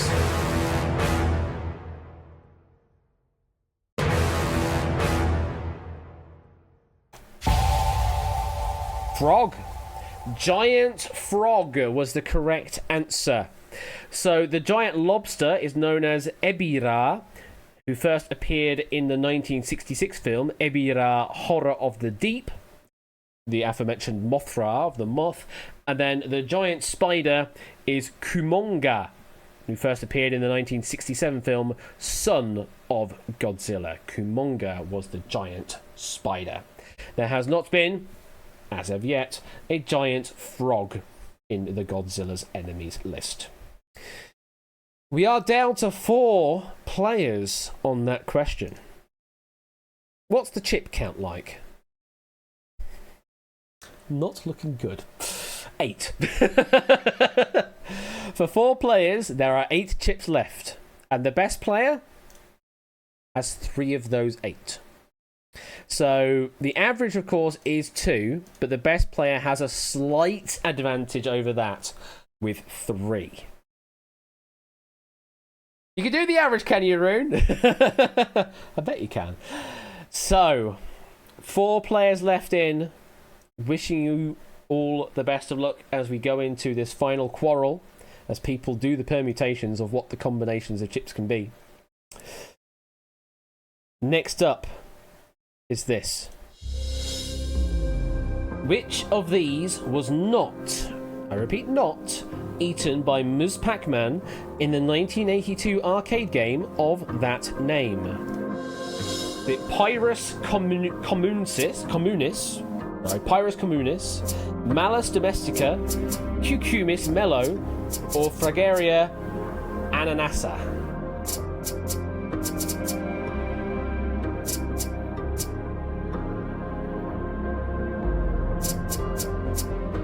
Everybody else has pretty much been locked in now. And that is time. There is indeed a way to play Dwaggy. If you go to the website, then you can join the game late. Though we are approaching a point where we might be ending the game soon. I don't know yet if that's the case. I haven't actually looked at the information for this question. But we are certainly approaching a point where we could be ending the game very, very soon indeed. But you are more than welcome to join in on Not there. enough consecutive S's in answer D. Ananassa. Inca's going, I figured out the trick. D has X in it, which means it's wrong because it has an X in it. What I do like is that it's rendered with the correct X. It's not rendered with the letter X, it's rendered with that character X. Sort of like it's been middle aligned rather than lower aligned. There's a specific term for it. I don't know what the name of that specific term is, but it's a different X. We'll drop the screen and see where the 8 chips are. They're on the table is where they are. All of the live chips are on the table. We have 3 on Fragaria X Ananassa, 2 each on Pyrus Communis and Cucumis Mello, and we have just 1 on Malus Domestica. Looking at the eliminated side, though, we have 9 on Malus Domestica, 7 on Cucumis Mello, 4 on Fragaria and Ananassa, Jesus Christ, I'm really struggling tonight, and 3 on Pyrus Communis. Very interesting split. The majority of the eliminated players believe it's Malus Domestica, whereas the live players believe it's not. The live players, by majority, believe it's Fragaria Ananassa. So we have some interesting results here. If the answer is B, we have an outright winner. If the answer is A or C, we're down to a duel. And if the answer is D, we are down from 4 players to 3 players. And given that all of the chips are on the table, means if we do continue with a live game after this, then everybody else still in play will have just 1 chip left to play with. Here we go, folks.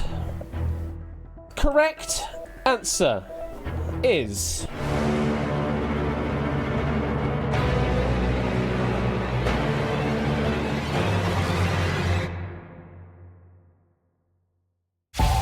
we're still in play. Cucumis Mello is the correct answer. So, although Cucumis Mello, which is the melon, was a fruit in the original Pac-Man game, it's not a fruit in Ms. Pac-Man sequel. So is the correct answer in this case. The others up here, the Fragaria Ananassa, that is the strawberry, which would be worth 200 points. The Malus Domestica is the apple, worth 1,000 points. And the Pyrus Communis is the pear, worth 2,000 points. We are down to a duel. And based on what I said, we know for a fact that there are 2 chips for our 2 players, which means both of them have just 1 chip to play with. I should probably fix that pluralization there. And the average time is 9.7. So the average even rules out to say that you only have 20 seconds to think on this. We can end on a no-winner scenario in Duel Royale. That is always a possibility in this game. Each of our final competitors has one chip and a chair and 20 seconds for this next question to get it right. If one gets it right and one slips up, on the banana peel or something maybe, then we have a winner. If neither of them can cover the right answer, then we end the game with no winners. Good luck to our final duelists. The next question is this. Between 1987 and 2015, which of these gave investors the best return on their money? Postage stamps, gold bullion, fine wines, or Lego sets? Between 1987 and 2015, which of these gave investors the best return on their money?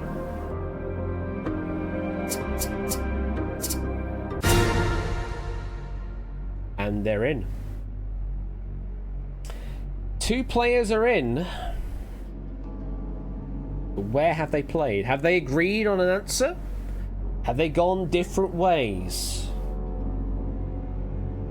Shall we drop the screen, folks?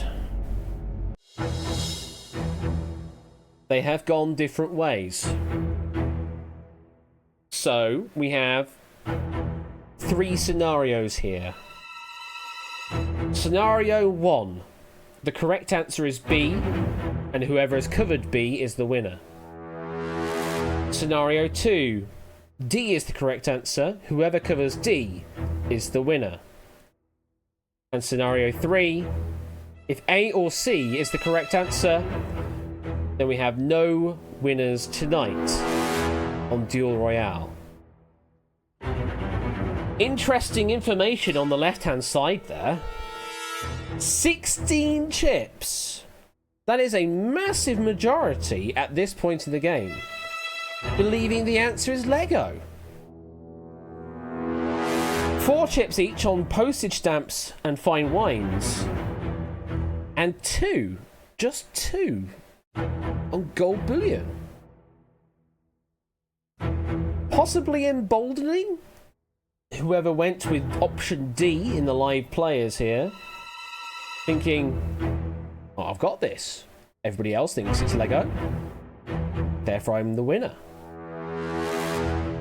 But is that the correct answer? We don't know.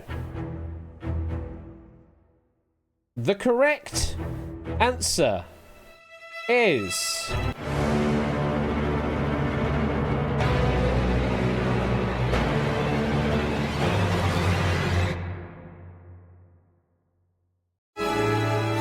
It is D! Lego sets! And the winner tonight is Samster, who survives everybody. Very well done there, Samster, on surviving that final question and this entire duel. So yes, according to a paper in the journal entitled Research in International Business and Finance, Lego gave an annual return of over 10%. This outperformed stocks, bonds, gold, stamps, and wine over the same period. And the price of the rare Cafe on the Corner set rose by an amazing 2,230% in 8 years. Kind of crazy to think that that happened, but yes, Lego was indeed the best return on money for investors in the period of 87 to 2015. Which means, Samster, you are our winner of Duel Royale tonight. Which does mean, Samster, you are our winner, getting 100,000 doots. Let's just have a look to see how well everybody else did. Let's bring up the results page. So this is the progression of how the game played out per question. Question 2, we said goodbye to Nick Fan. Question 3, nobody got eliminated. Question 4, we got a lot of eliminations there, with a lot of chips still in play as well. Deuce, though, was hanging on, used all of their remaining chips and missed the correct answer on question 4. Then we say goodbye to Rune on question 5. Itogi, Brand New Halo, and Topper on 6. Question 7 was that Swedish question there that Topper just missed out there. Flyboy, JB, and Cetra falling foul of that. BC falling on question 8. Nobody on 9. Shadowmane got eliminated on question 10. ABME on 11. Ralph and Silent Marine on question 12. Claire and Proogs on question 13. Claire still had 6 chips in play after question 13. Going very bold strategy. Unfortunately did not work out and got eliminated with still 6 chips in the hand. Then we got Inca, Zeus, and Jack eliminated on question 14. Fluid and Opsy get eliminated on question 15. There's Dev finally getting eliminated on question 16 alongside Oren and Oni. Shapes and Colo hanging on to 17. And at the end there, question 18 was between Toot and Samster, with Samster surviving all with 1 chip remaining and Toot using their final chip on gold bullion. Unlucky there, Toot, but very well played up there. So let me do some final dootage. So now cut that out for second place. You get yourself 75,000 doots. For third place, we are looking at, well, the technical order will mean Shapes is actually ahead because they still had more time on their clock. So Shapes will take third place according to this. So we, like Shapes, gets 50,000 for third place. Then it is Colo getting fourth place. We'll go down to 40,000 for that. Then we're looking at fifth place is going to be Dev with 16 seconds still on their clock, but using all of their chips. So, hey, Dev, congratulations, 30,000 going your way. Then we've got Oren in the next place there, getting 20,000. Then we've got Oni surviving to question 16, getting 10,000. That there is 3, 4, 5, 6, 7 places dealt with. 3 more to go.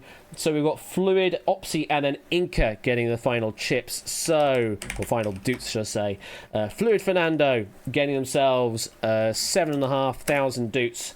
Then Opsy, congratulations. Get yourself 5,000 doots, if I can do the command correctly. 5,000 there. And then Inca with 4 chips still in hand at the end of question 14 surviving. Let me go to Inca. And you get 2,500 for 10th place there. Which means, unfortunately, Zeus, you got 11th place. It's not a Doot paying place, I'm afraid. And Jack got 12th place. It's not a Doot paying place. So, yeah. I hope you enjoyed this new graphic, by the way. This was a suggestion by David J. 1 year ago. The suggestion for this graphic came in 1 year ago. It was like in August of 2022. David made the suggestion of, have you ever heard of a Fallers graph from the world of horse racing? I was like, no, I've not heard of a Fallers graph before. And gave me sort of a mock-up of it. And it was like, oh yeah, it's basically the burn curve, but made in a more digestible sense. So I finally implemented it, and I think it looks quite cool. I like the idea of it. That, you know what, Proogs? That is a good idea, is that I could put a quick summary of the question, potentially, underneath the header so that you know which question it was on about. Yeah, that's not a bad idea. I probably could do that. Put in that, or just the correct answer as a summary, so you know what you needed to have answered to survive. Yeah, that's another idea you could do. But yeah, it's a new way of visualizing how the audience have done.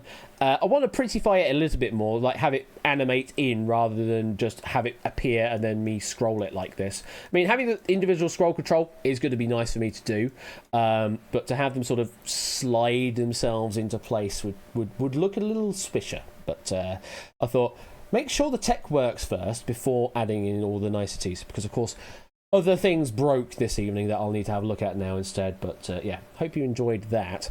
And thank you again, David, for the suggestion of adding that. And again, thank you, David, for a beautiful pack of Duel Royale once again. That was a hell of a pack there. I hope you all enjoyed the content that came through and enjoyed all the questions. I certainly enjoyed having to wrangle the emoji once again. So yeah, anyone out there that feels like they want to write questions that deal with emoji, now you can, because I've brought the emoji sheet in. So it should handle most of the emoji. Flags is a bit weird because it uses two character country code things, which get a bit weird in Unity for some reason, but it mostly handles it. We have done it before with Outright, so maybe. But I need to wrangle other stuff other than just the emoji in future. Right, it's an emoji only pack. Maybe. So that brings us to a close of a stream tonight. Oh god, it's been another marathon stream tonight, hasn't it? It's 11 PM. I normally end my streams at 10 PM, but that's just how it goes. And tomorrow I've got to get up really early so I can get my car hired so then I can go to the gig. God. Why do I do this to myself? Oh yeah, because I did music stuff last weekend, which meant I cancelled all the streams. That's why I do all this stuff. So yeah, I will be back next week. What have I got next week? I have got, oh yeah, Wednesday is the Duke Drop. That's literally what it is. The Duke Drop. It's definitely happening, whether I like it or not. It's going to be the Duke Drop, followed by the Duke Drop on Wednesday, the 2nd of August. So you're finally going to see Lewis's pack, and then it's going to be quickly followed by Arun's pack of Duke Drop.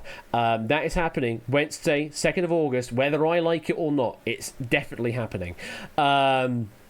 So definitely be hyped for that, because it's been a really long time since we've had Drop on stream, and it's going to be brand new broadcast interface, brand new gameplay interface for you to play with as well. You haven't seen anything like this before, so get hyped for that. It's going to be absolutely amazing, hopefully, fingers crossed, that if everything all goes to plan. Then on Friday next week we've got Wipeout Redacted by Arun, so it's going to be an all Arun week apparently, and then All Clued Up, that was supposed to be on tonight I think, but I moved it forward back a week because of reasons of stream scheduling. So yeah, Arun's going to be on Wednesday and Friday. Lewis is on Wednesday. I can't remember who is involved on the Wipeout on next Friday, although I have seen some questions come through. I might be going for some of them. And then we've got JPB's All Clued Up on next Friday. Ben is back tomorrow. He's been on his Holly Bobs off in Paphos, but he is back tomorrow evening at 8 PM with Buzz Off, continuation of the Buzz Off tournament, Risky Business, and The Escape Artist. That's coming your way tomorrow evening over on Ben's stream at 8 PM. There's probably Quarren Stream, the game show, as well on the Saturday night. JB, I believe, is probably still recovering. I actually don't know, but JB, I believe, is in chat. So if you are you up for doing like Wheel After Dark and such stuff, JB, or are you still recovering? You are going to be going for Wheel After Dark. Okay, so as long as you're not overreaching yourself, because man, concussion and that is not a good thing to have to deal with. So yeah, hope you are recovering well after all of the shit that's gone your way recently. Hope you're doing well, and we're looking forward to some Wheel After Dark on a Saturday night then from your side of things on JB Henry XIV. Oh really? Okay, you've been given the go ahead by the neurologist. Okay, fair enough. That's good news then. Very good news to hear that. Okay, my headphones have turned off because we've had no music playing for 5 minutes or so, and the headphones just do that. We need to do the wheel, so let me go to the camera layout and let's just get straight into it. Just do it. Let's just do it. Somehow there's still 47 of you watching right now at 11 PM. I don't know why, but here we go. Here's a wheel spin.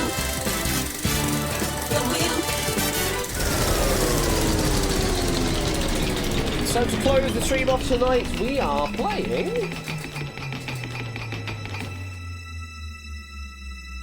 playing another Shot in the Dark, but we will be adding some jackpot value as well.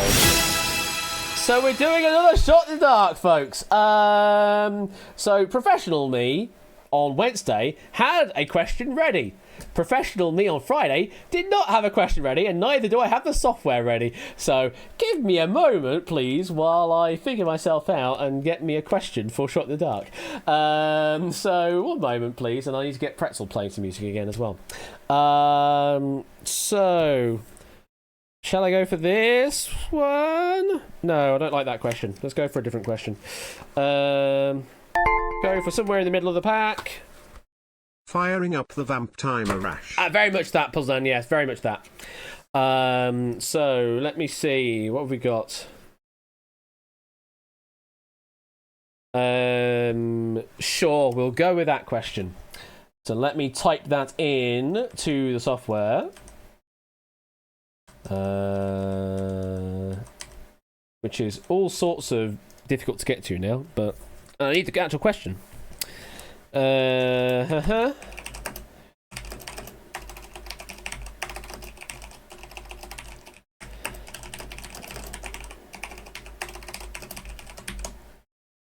Okay, and the answer is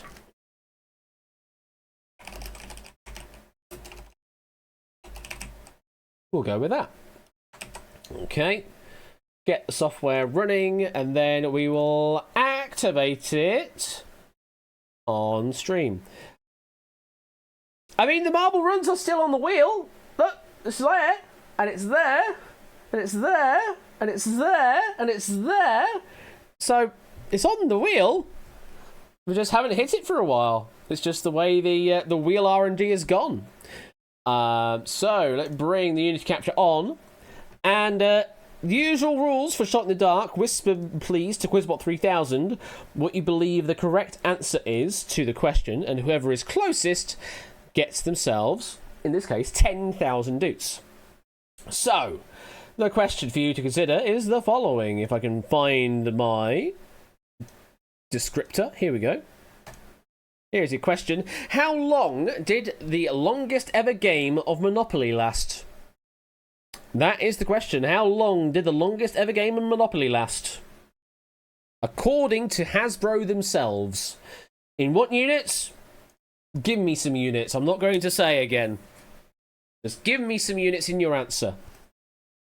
It's a duration. It's not a number of turns. It is an actual time duration. Jogging, you have to give me a unit. I can't take just a number. I will need a unit.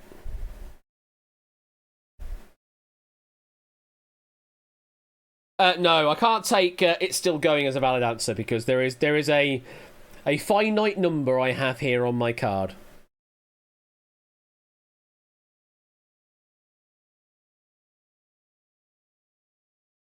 I mean, if you want that answer, Jogging, I will take that answer. You've given me a duration of time. What did you say, Shadow? Let's have a look. Yeah, that's a valid time. I will take that. Yeah, JB, you haven't given me a unit. You need to give me a unit if you want to actually answer. Same with Deuce. You need to give me an actual unit if you want to answer properly. There we go. Thank you, JB. And stop being flippant, Topper. Let me go through some of the answers to validate what I've got.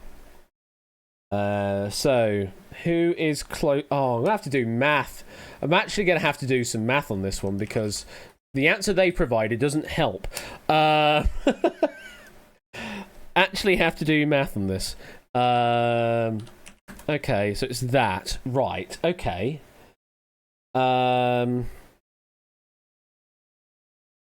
God, really, this is going to be so difficult to sort out. I think that's closest so far. Okay, that's closest so far. That's closest so far. That's closest so far.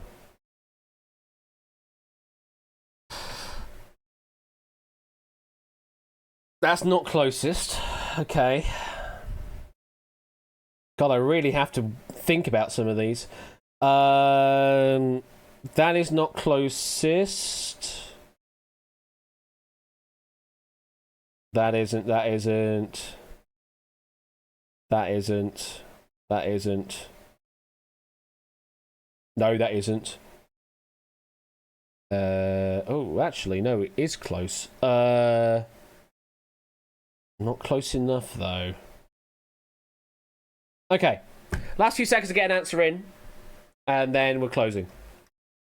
10, 9, 8, 7, 6, 5, 4, 3, 2, 1. Time. I guess we'll start with the one that I had to and ah on a lot, actually. And it's your answer, JB. JB gave me the answer of 1,569 hours. And that's pretty close to the correct answer when I calculate it all. 1569, if you do the division by 24, gets you to 65.375 days. Puts you very close to the correct answer, actually. You are very close. But you were beaten, unfortunately. You were beaten to the correct answer.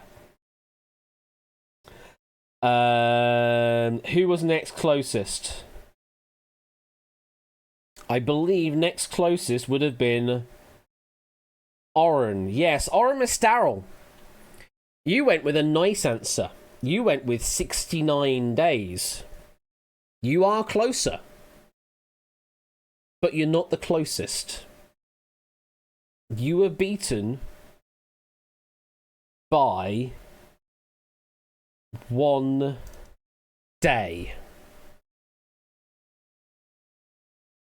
The correct answer that we were looking for, that Thomas has also said in chat, is 70 days. So Oren is a hell of a good guess. But unfortunately, you were not closer. The closest player got it absolutely on the nose. We keep doing this. Somehow we keep getting on the nose answers on questions that seem completely implausible. But here we go again.